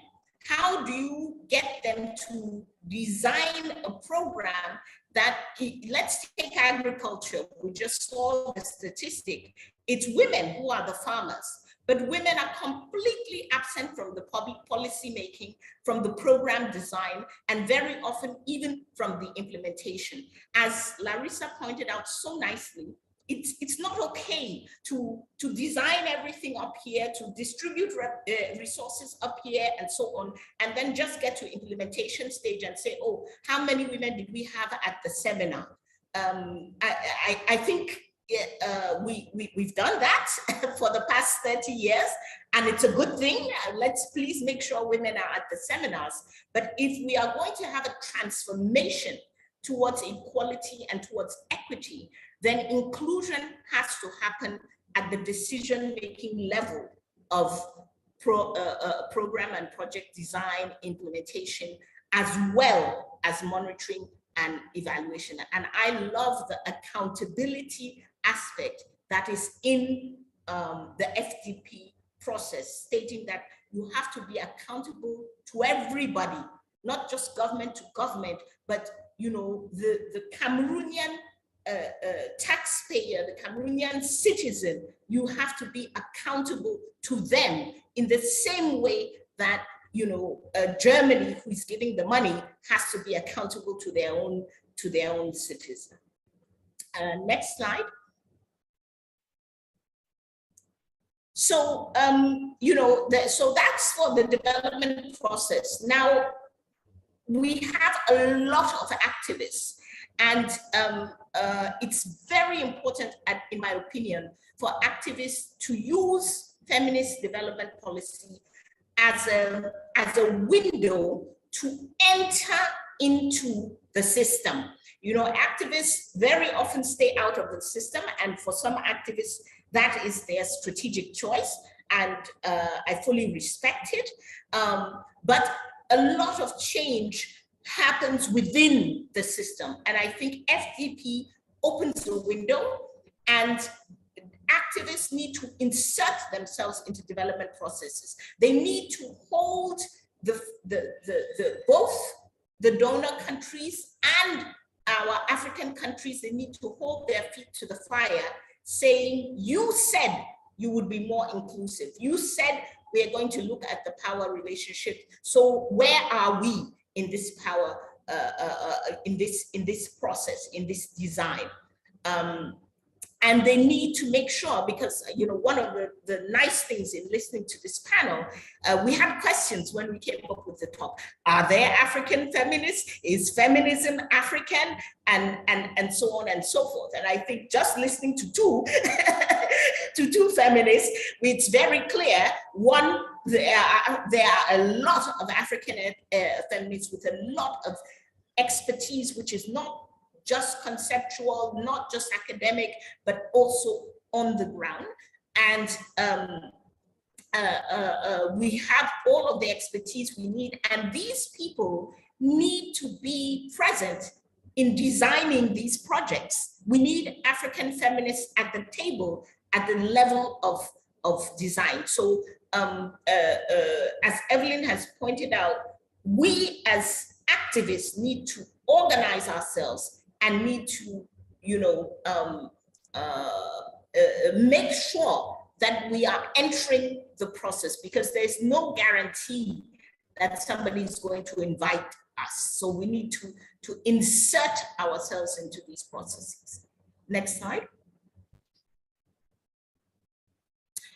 And finally, I think I want to say for African states. So FDP, as a development policy, is coming from outside of us. This is clear. It's coming from Sweden and Spain and everybody, including ourselves. We are paying attention now that the Germans have gotten on board, because that's a big country and a very important donor country. But we should not be passive as Africans. Development cooperation in and of itself is a colonial institution, right? It is an institution which is, what do you call it? The follow-up of colonialism, or, you know, so if we are truly going to shift power relationships within it, then Africans must be absolutely active. It is in our best interest, because we are sitting at a point where our demographic explosion, the rampant conflict on our continent, and our inability to deliver on basic services is explosive for Africa. And we are seeing it with, you know, with the guns. You know, the African Union was supposed to silence the guns by 2020. My impression is that the guns have gotten louder and stronger and you know, multiplied. So we are sitting in a position where we need radical change. We need things to transform very, very radically. And FDP is an opportunity to do this in many countries, so we should seize it. And then countries need to adapt it to their particular needs. The nice thing about feminism is that it does not it looks as women, yes, and it looks as women as the primary group, but we talk about equity for everybody. So with all of our economic,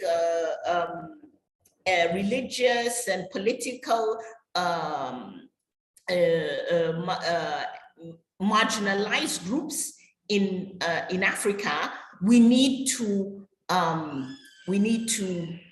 let each of them, come to the forefront, and each country needs to adapt it to its specificities. And then finally, FDP can reinforce the functionality of our states. We have dysfunctional states which are really struggling. They are struggling to provide security for all citizens. They are struggling to provide water, electricity. My light just went off again for all citizens.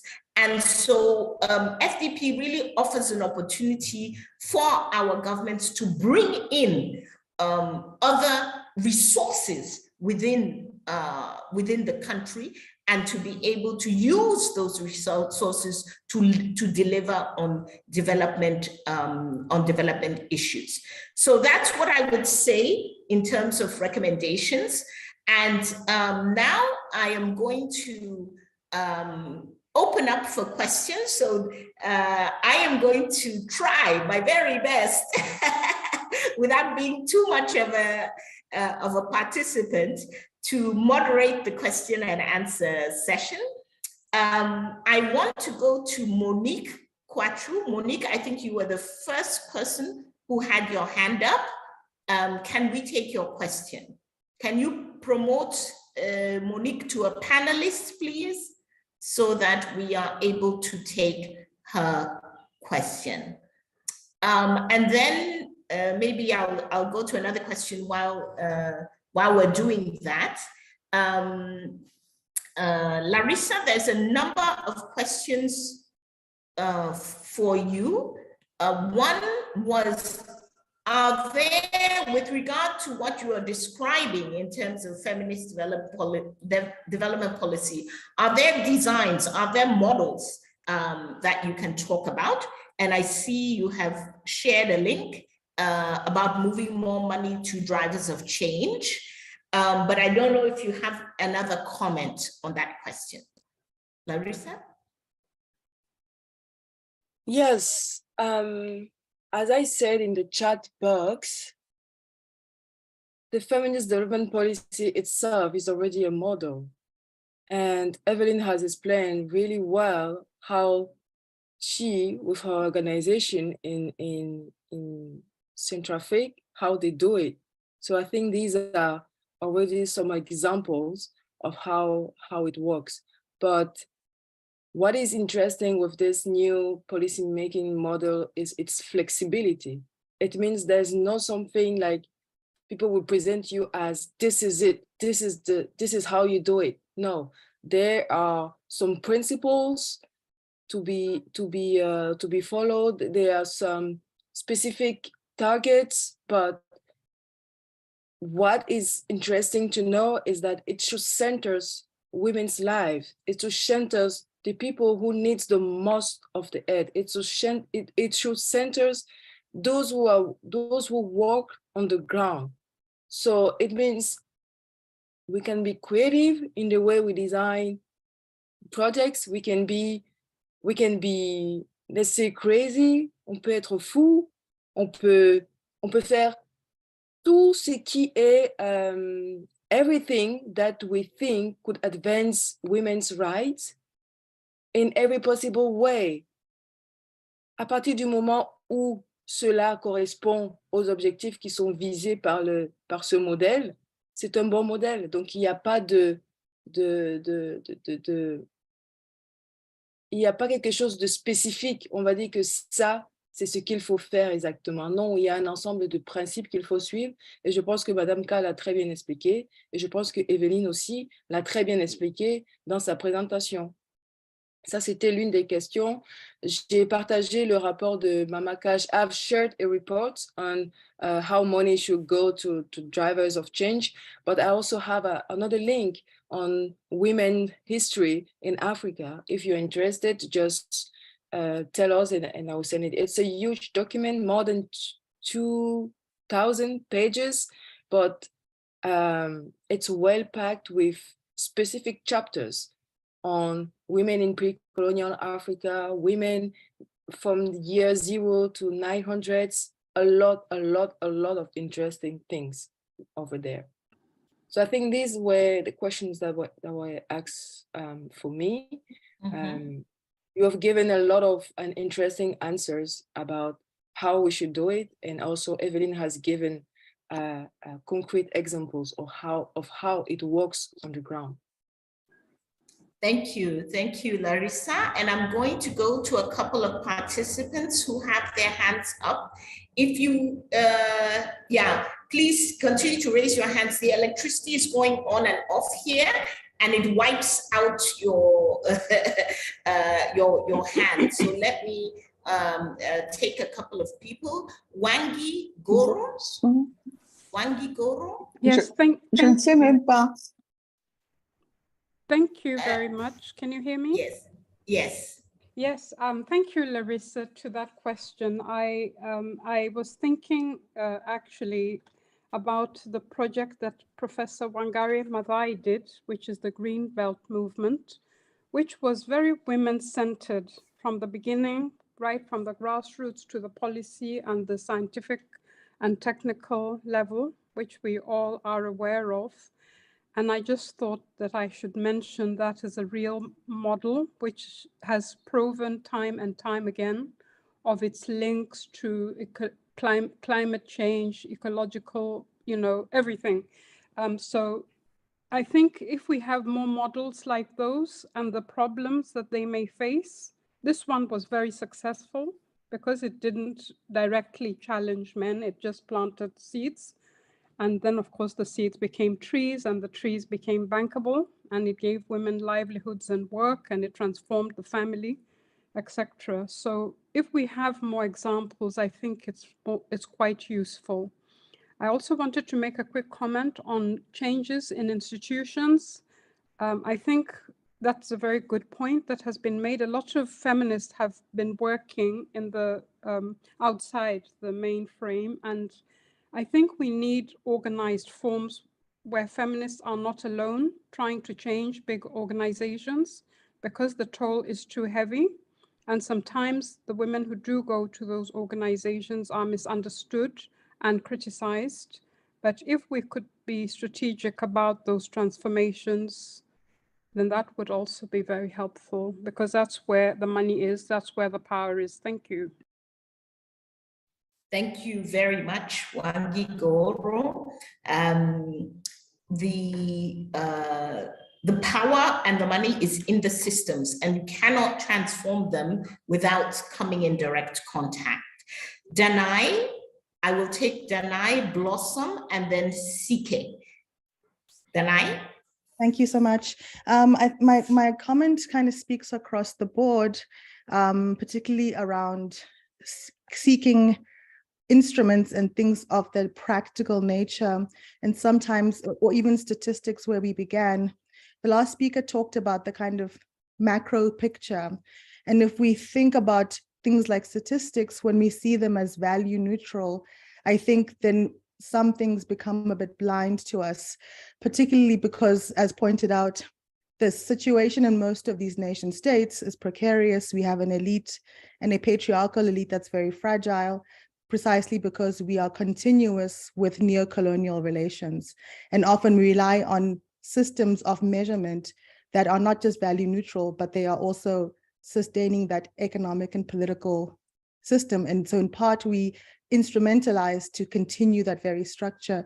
So I'm wondering, I know we've talked about concepts like gender, but I think methods and also the intuition to move to solutions, which we have at least several hundred years of, that have not been the case, that's rather a pace that is that actually begins to see that these are not value neutral, they actually mask power. They're quite intentional in doing so because they are alarming. We are alarmed and then we have to move quickly, but we simply produce the same cycle. Can you Danai, just give an example when you say we have solutions that are 100? No, I'm actually saying the opposite. I'm saying often what happens is we go to a solution that's already prescribed, familiar, because we fear the statistic, but we don't even think about how we measure, right? Exactly. Thank you. Blossom, let me go to you. Okay, thank you very much for this opportunity. I have, by the way, had a very edifying listening to the various panelists. And I have an issue because I work also with a lot of women, especially younger girls whom I teach. And I've realized that policy is good. It can bring a whole lot of changes.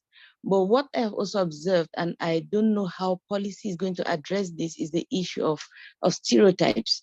The problem with these stereotypes are not just that they exist, but that many of these young girls, and I'm talking about girls in the university who are already aware of some of these dynamics in the society, these girls sit in the stereotypes. They are accepting their second-class position. You know, they use culture to justify some of these things. So my worry is that while we may have the policies and while we may even try to implement them, there are a whole segment, we have a whole segment of young girls coming up who are not ready to move into these new, let me call them these transformative spaces that policies might create for them. So I foresee a kind of feminist backlash if we do not address what I would call the internal aspects, because policy is kind of external to the person. But what are we doing so that this transformation, which is important and which we're talking about, starts from within the women? How do we handle the issue of their education that would change their mindset from a lack of agency, accepting their lack of agency, you know, coming out of limiting cultural indexes to moving to more spaces of empowerment? That is basically my worry. Thank you. Thank you so much, Blossom. Brilliant question. You know, I'm 58 years old, and sometimes when I listen to the conversation of the 20 years old or, you know, the under 30s, I'm putting my hands on my head and saying, no, this is not possible. This cannot be where our grandchildren are today. And I think Evelyn addressed that already in her talk, talking about how this situation changes. You know, we are in a process. It's a situation that changes, and especially in the precarious nature of many of our states today. Whenever you are in crisis, vulnerable groups lose. You know, whenever you're in crisis, vulnerable groups lose, whether it's political crisis, economic crisis, security crisis. And so I don't know, Evelyn, before I give the floor to Sike and Monique, do you want to say something more about, you know, how do we use FDP to address questions of mindset, questions of culture, and those other influences? Oui, merci, Ka. Effectivement, les FDP devraient servir aussi à changer les mentalités, à attaquer pratiquement les normes. C'est les racines. Tout part des racines. Et très peu de programmes ou de projets s'attaquent aux racines. Très peu travaillent au niveau de la perception de la pensée traditionnelle qui est liée au matriarcat. Or, il faut absolument des programmes, et là, nous sommes en train de les mettre en œuvre ici en RDC, où on travaille effectivement sur ces perceptions-là, où on travaille pour le changement des mentalités partant des penseurs, c'est-à-dire des propriétaires de la tradition, comme on dit, les autorités traditionnelles et administratives. On travaille avec elles pour qu'elles puissent véritablement être des acteurs de changement de ces mentalités-là.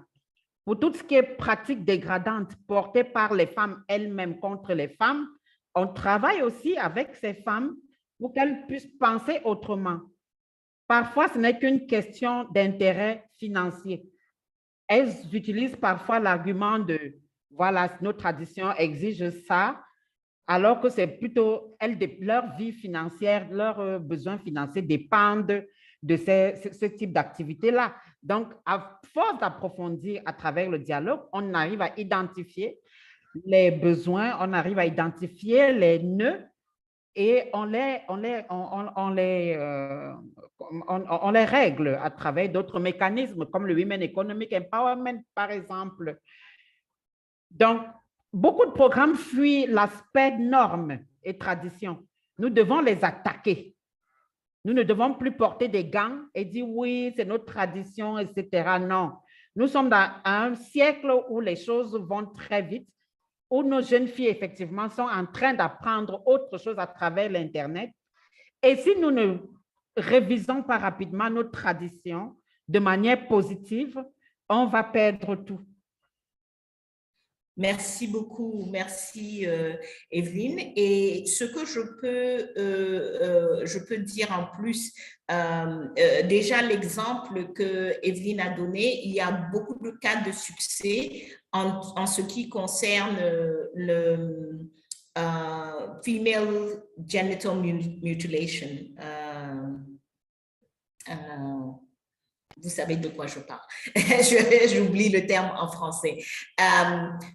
En Afrique de l'Ouest, où les autorités traditionnelles et religieuses qui sont les gardiens de cette pratique ont été impliquées dans la lutte contre la pratique avec beaucoup de succès, par exemple au Sénégal. And the second example I will give, Blossom, is a personal one.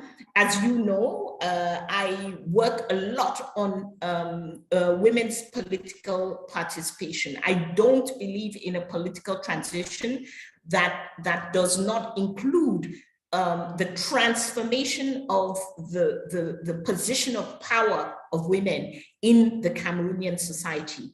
And so when we go to grassroots to address this question, on the surface, it looks like Cameroonian culture, it is women, it is men who are perceived as leaders.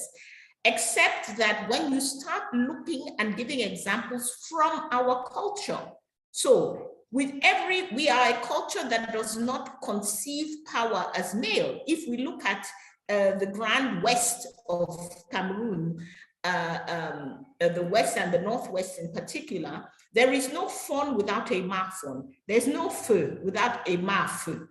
There are women's secret societies till today that are the holders of certain powers in the society.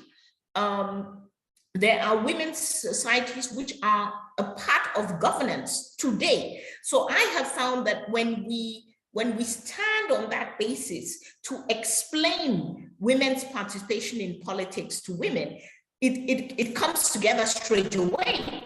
And right away they are saying, but wait, if our grandmothers were doing that, our great-grandmothers were, then why do we now have a parliament where we are not present? You know, so I think that there is work, and this is an opportunity again with FDP to look at the pillars of feminist thought and feminist politics in our own society. And that should be in our culture, and that should be the starting place for beginning to explain certain things to people of today. But your point is also well taken, because the young girls you're talking about, this is the transformation aspect we are talking. In an economically precarious situation, if you advance the notion that women should be economically dependent, then it works for everybody. The women can't find jobs anyway. The men get to conserve the power and so on. So we also need to look at those modern settings. CK, très contente de te voir. Tu as la parole.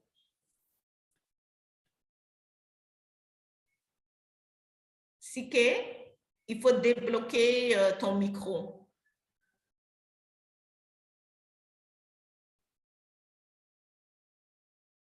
Okay. Ah, oui. Voilà, on t'entend, c'est bon. Ah, vous m'entendez? D'accord. Bon, mais bonjour Ka, bonjour Edine, bonjour toutes les panélistes. Et j'avais tellement de choses à dire, mais les communications, vous savez, étaient longues au fur et à mesure. J'essaye d'écrire. J'ai écrit, je ne sais même pas ce que j'ai écrit.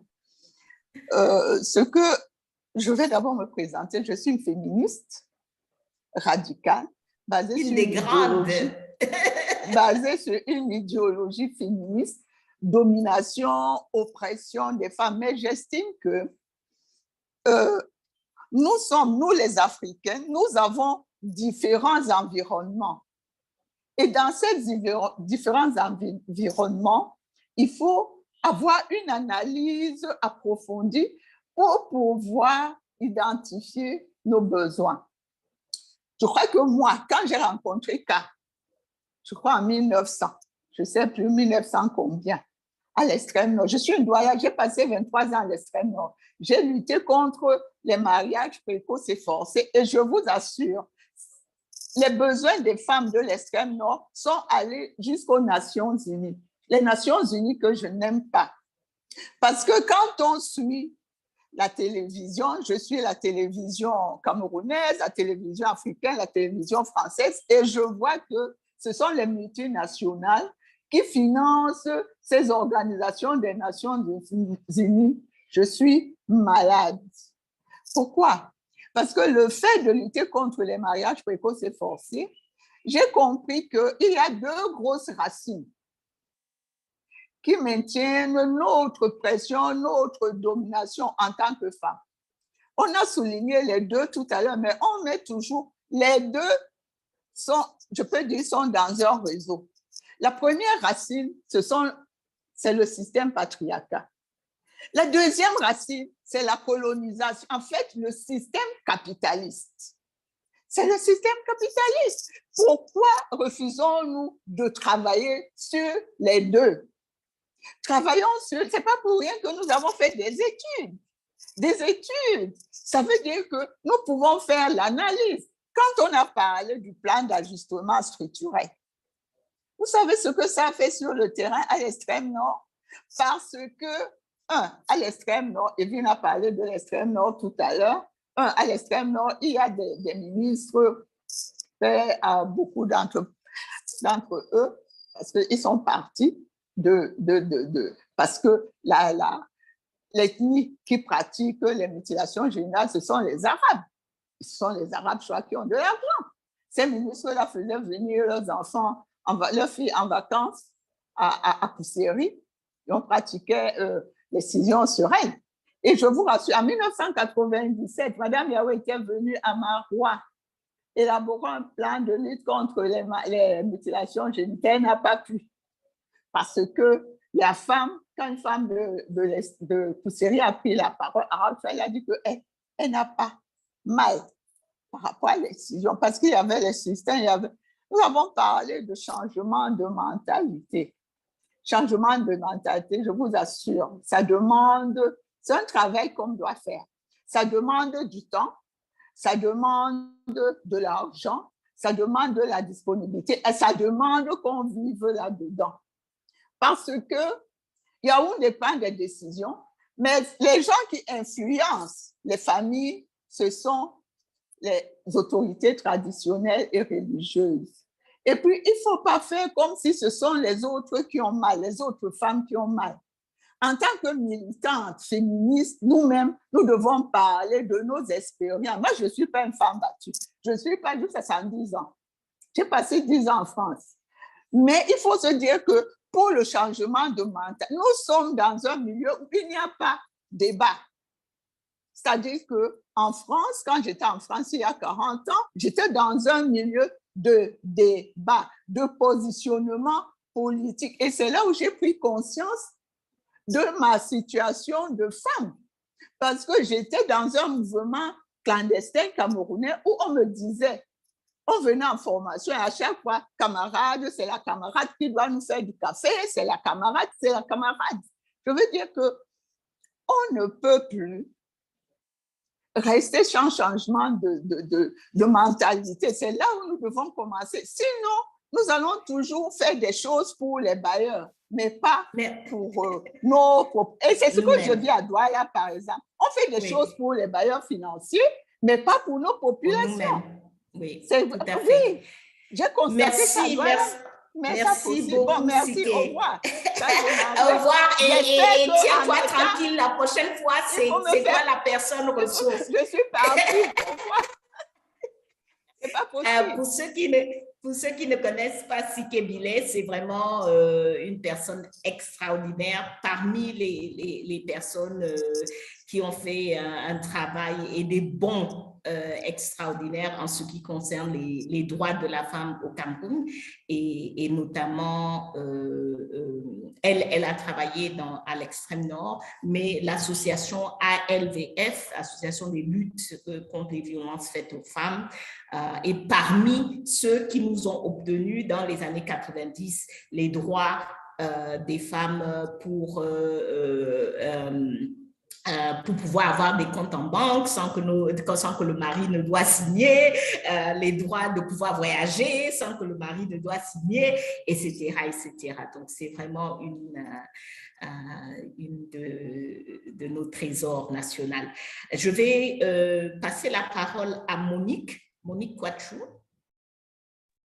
Hi, everyone. Hi, good Monique. evening. Sorry. You were the first to have your hand up, and now you are the last. And please, just to all participants, we're going to be on for an extra 10 minutes. By 7:10, we close absolutely. Go ahead, Monique. Okay. I just want to say thank you for the enlightening session, and I just love the fact that the spaces like this give me hope when you hear women coming together to discuss these issues, to organize. And I'm not going to have a question per se. I just want to show appreciation for the initiative. And I particularly remembered while Larissa was speaking an instance that I think is, it really needs to be highlighted. Larissa mentioned correctly that we have invested a lot in, supposedly we have invested a lot in our national machineries. With the switch to gender mainstreaming, during the third conference, before the fourth conference in Beijing, the Nairobi conference introduced the concept of gender mainstreaming. With the 1994 one, we agreed that we should establish national machineries, and they will ensure that gender mainstreaming is being done. Again, these things are done at these high-level meetings, and conventions are ratified and so on and so forth. In principle, Cameroon is perfect. If you want to look at the documents, honestly, Cameroon is really, really having some good laws compared to others. But in practice, that's where the issue is, which brings us to the point that Arisa mentioned. What's the use of having the women even in power when they cannot do anything? For example, the national machinery in Cameroon that's supposed to be assisting in gender mainstreaming, ensuring that women's rights and issues are taken into consideration at all levels, is of course MINPROF. As per the UN Security Council resolution, I think it's 325, or I've forgotten the exact number, but that states clearly that women are supposed to be at the table for peace talks. Oh, 1325, sorry. Security Resolution 1325. that says clearly that women's issues are supposed to be taken into consideration for peace talks. I was shocked while I was teaching the course on gender mainstreaming, we ratified that convention in 2016 before the crisis even broke out, before the Anglophone crisis even broke out. And I was shocked that in 2019, we had national dialogue and MIMPROF was not even involved. I mean, the national dialogue itself was a farce, but the fact that MIMPROF was not even involved in planning, they weren't even included, is to tell you that we're ratifying these things that we don't mean. We're ratifying them that we don't believe in, because when they attend these meetings, when the people we have in power attend these meetings, they just attend to show, they just attend to show up, and they just do what everybody else there is doing. So again, I think that example illustrates what Larissa said. I just wanted to add that. But I was particularly interested in the last commenter, the last statement.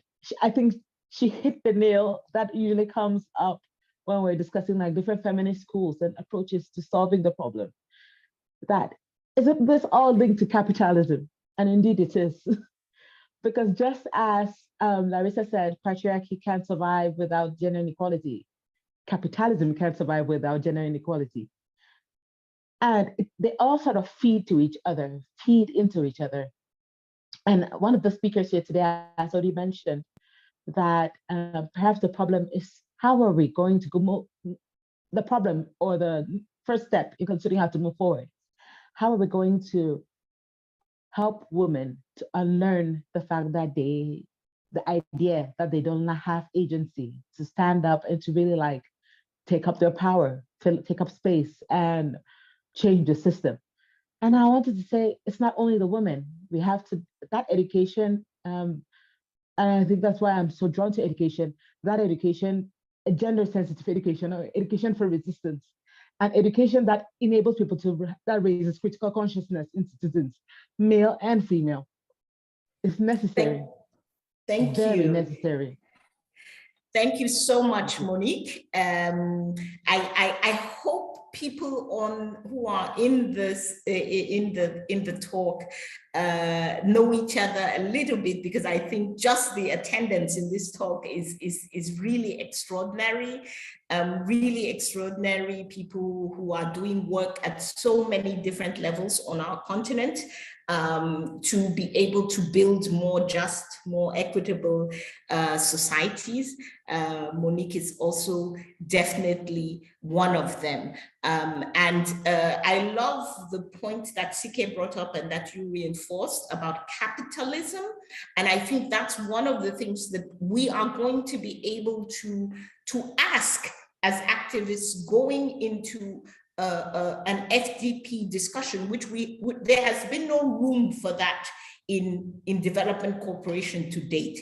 But today, because we're talking FDP, we can say, are we going to talk about capitalism? Are we going to put capitalism on the table as one of the patriarchal institutions that is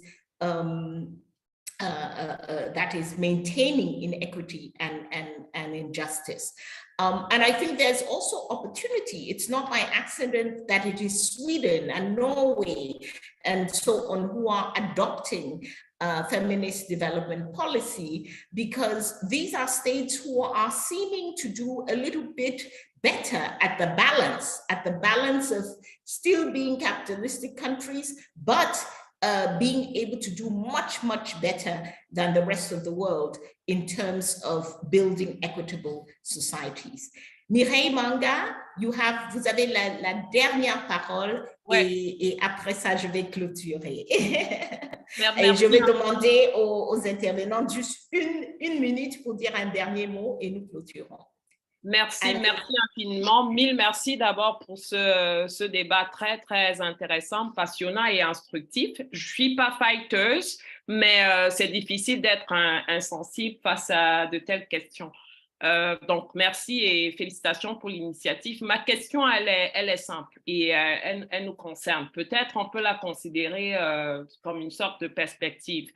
en fait, elle vise juste à savoir si, dans vos différentes expériences, c'est-à-dire sur le terrain, dans le cas des sensibilisations, etc., vous avez déjà eu à réfléchir sur les cas de réussite, c'est-à-dire de femmes qui ont réussi à, d'ailleurs, vous en faites partie, je suis sûre, tout comme moi, qui ont réussi à transcender les traditions, c'est-à-dire à surmonter les blocages et à s'imposer quand même. C'est-à-dire que, est-ce que vous avez déjà, ça c'est le premier volet de ma question, est-ce que vous avez déjà eu à réfléchir là-dessus? Pourquoi je la pose? Parce que je pense qu'une réflexion là-dessus pourrait nous permettre quand même d'arriver à penser en corpus, n'est-ce pas, de normes tirées d'expériences et qui pourraient être transposées à des cas qui sont des cas contextuels, c'est-à-dire des cas africains qu'on traite, etc., ou des cas qui concernent des sœurs, etc., et sortir peut-être des débats colonialistes, décolonialistes, etc., capitalisme, etc., partir des cas de réussite où, par exemple, Sike Billet, à partir de son expérience, elle dit comment elle a lutté et les instruments qu'elle a eu à mobiliser, les ressources qu'elle a eu à mobiliser. Vous-même, Kawala, votre expérience politique, votre expérience sociale, votre expérience d'entrepreneuse, etc. C'est-à-dire que, est-ce qu'à partir de vos expériences, on ne peut pas nous-mêmes penser notre corpus juridique ou normatif à partager avec d'autres femmes dans des situations un peu compliquées, en fait, dans ces situations-là. Merci beaucoup. Merci, merci. Je crois que ce travail, l'étude des cas et des exemples à partir duquel on peut tirer des leçons qui sont applicables à tout un groupe ou bien qui peuvent même être à la base d'une politique ou d'une loi, ça fait partie fondamentale de la méthodologie. Je crois que ce n'est pas par hasard que vous voyez beaucoup de féministes, y compris moi-même, toujours partager les histoires des femmes africaines. Donc d'abord, le féminisme est africain. Nos traditions aujourd'hui sont dans un état catastrophique, mais ont été beaucoup plus équitables dans le passé et on voit beaucoup d'exemples de ça et vous avez tout à fait raison, c'est une bonne base pour bâtir. Voilà, Evelyne, tu as la main et puis je te donne la dernière parole aussi en une minute. Oui, je voulais répondre à Mireille en disant qu'effectivement, l'outil storytelling est un très bel outil pour capitaliser les bonnes pratiques, les belles expériences des femmes qui ont réussi à transcender, à passer toutes ces étapes-là, à aller au-delà comment on dit, des discriminations sociales auxquelles elles ont été assujetties et réussir quand même leur vie, que ce soit au niveau de leur profession ou encore en tant qu'entrepreneur ou même en tant que chef de famille. Donc, c'est un outil que nous utilisons énormément parce qu'en fait, il faut prouver que c'est possible, que ce que nous sommes en train de vendre n'est pas vain. Il y a des cas où les gens ont réussi à le faire. Et donc, s'il y avait des mécanismes plus ouverts, s'il y avait si les femmes avaient des marges de manœuvre plus larges, elles réussiraient à aller au-delà de ce que la société, de là où la société les a enfermées. Vraiment, il y en a qui ont brisé les plafonds de verre et qui sont allés au-delà de ce que même les hommes n'arrivaient pas à faire. Et nous essayons de capitaliser ça, que ce soit au niveau national ou au niveau régional. Et c'est d'ailleurs un outil de communication très fort, les storytelling.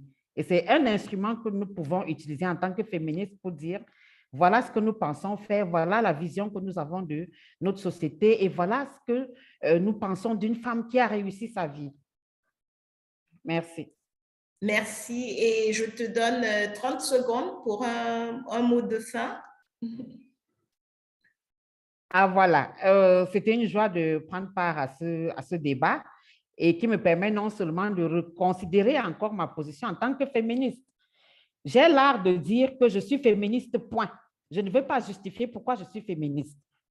Je le suis parce que je suis passionnée de cela. Et transposer donc cette idéologie dans le développement, dans la pensée politique du développement, est quelque chose à laquelle je suis habituée et qui n'est pas du tout quelque chose de... Ce n'est pas de la sorcellerie que nous sommes en train de vouloir faire en Afrique. Nous voulons effectivement que les gens soient plus heureux, que les femmes aussi soient heureuses. Voilà. Merci, merci Evelyne. Toujours égale à toi-même. Alors, est-ce que Larissa, un mot de fin? Avant le mot de fin, je voudrais répondre à Evelyne pour dire que oui, des histoires qu'on raconte effectivement sont là pour nous servir de référence. Moi, j'ai la ferme conviction que la plus grosse injustice, c'est tient dans les inégalités de genre. Et que effectivement, tel que les anciens le pensaient, lorsqu'il y a autant d'inégalités, forcément, c'est le chaos. Forcément, si le système patriarcal se nourrit des inégalités de genre et que le système capitaliste aussi se nourrit des inégalités de genre, la conséquence, c'est le monde dans lequel on vit. Catastrophe sur catastrophe, guerre à gauche, famine à droite. On n'est pas capable de prendre en compte, de regarder notre environnement et d'agir là-dessus. L'environnement le plus immédiat, ça commence à la famille, ça commence dans nos relations avec les parents, les frères et sœurs,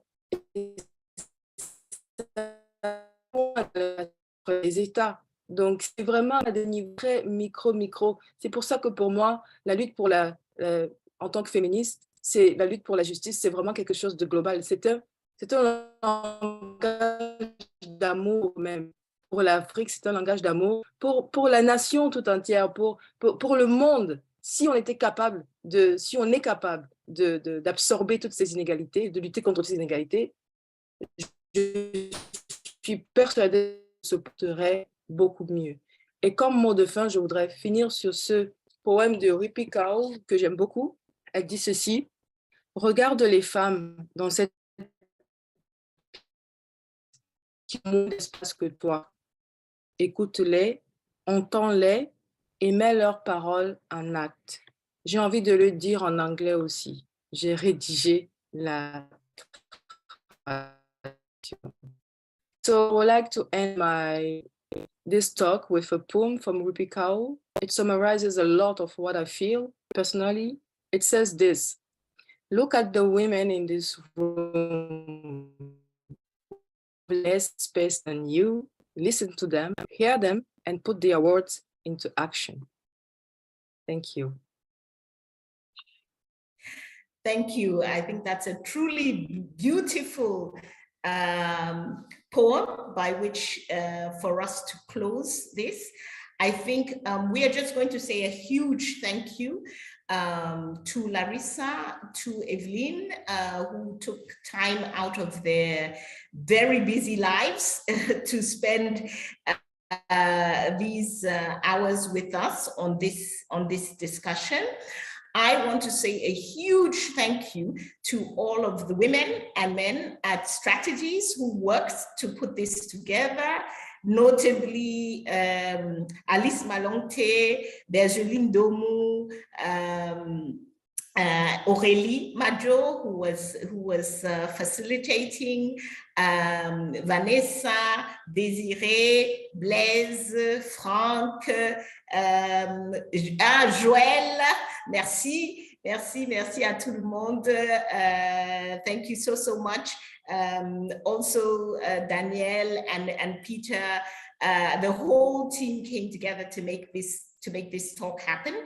And so thank you very, very much to everyone. It was a wonderful discussion. I think we are on a good start.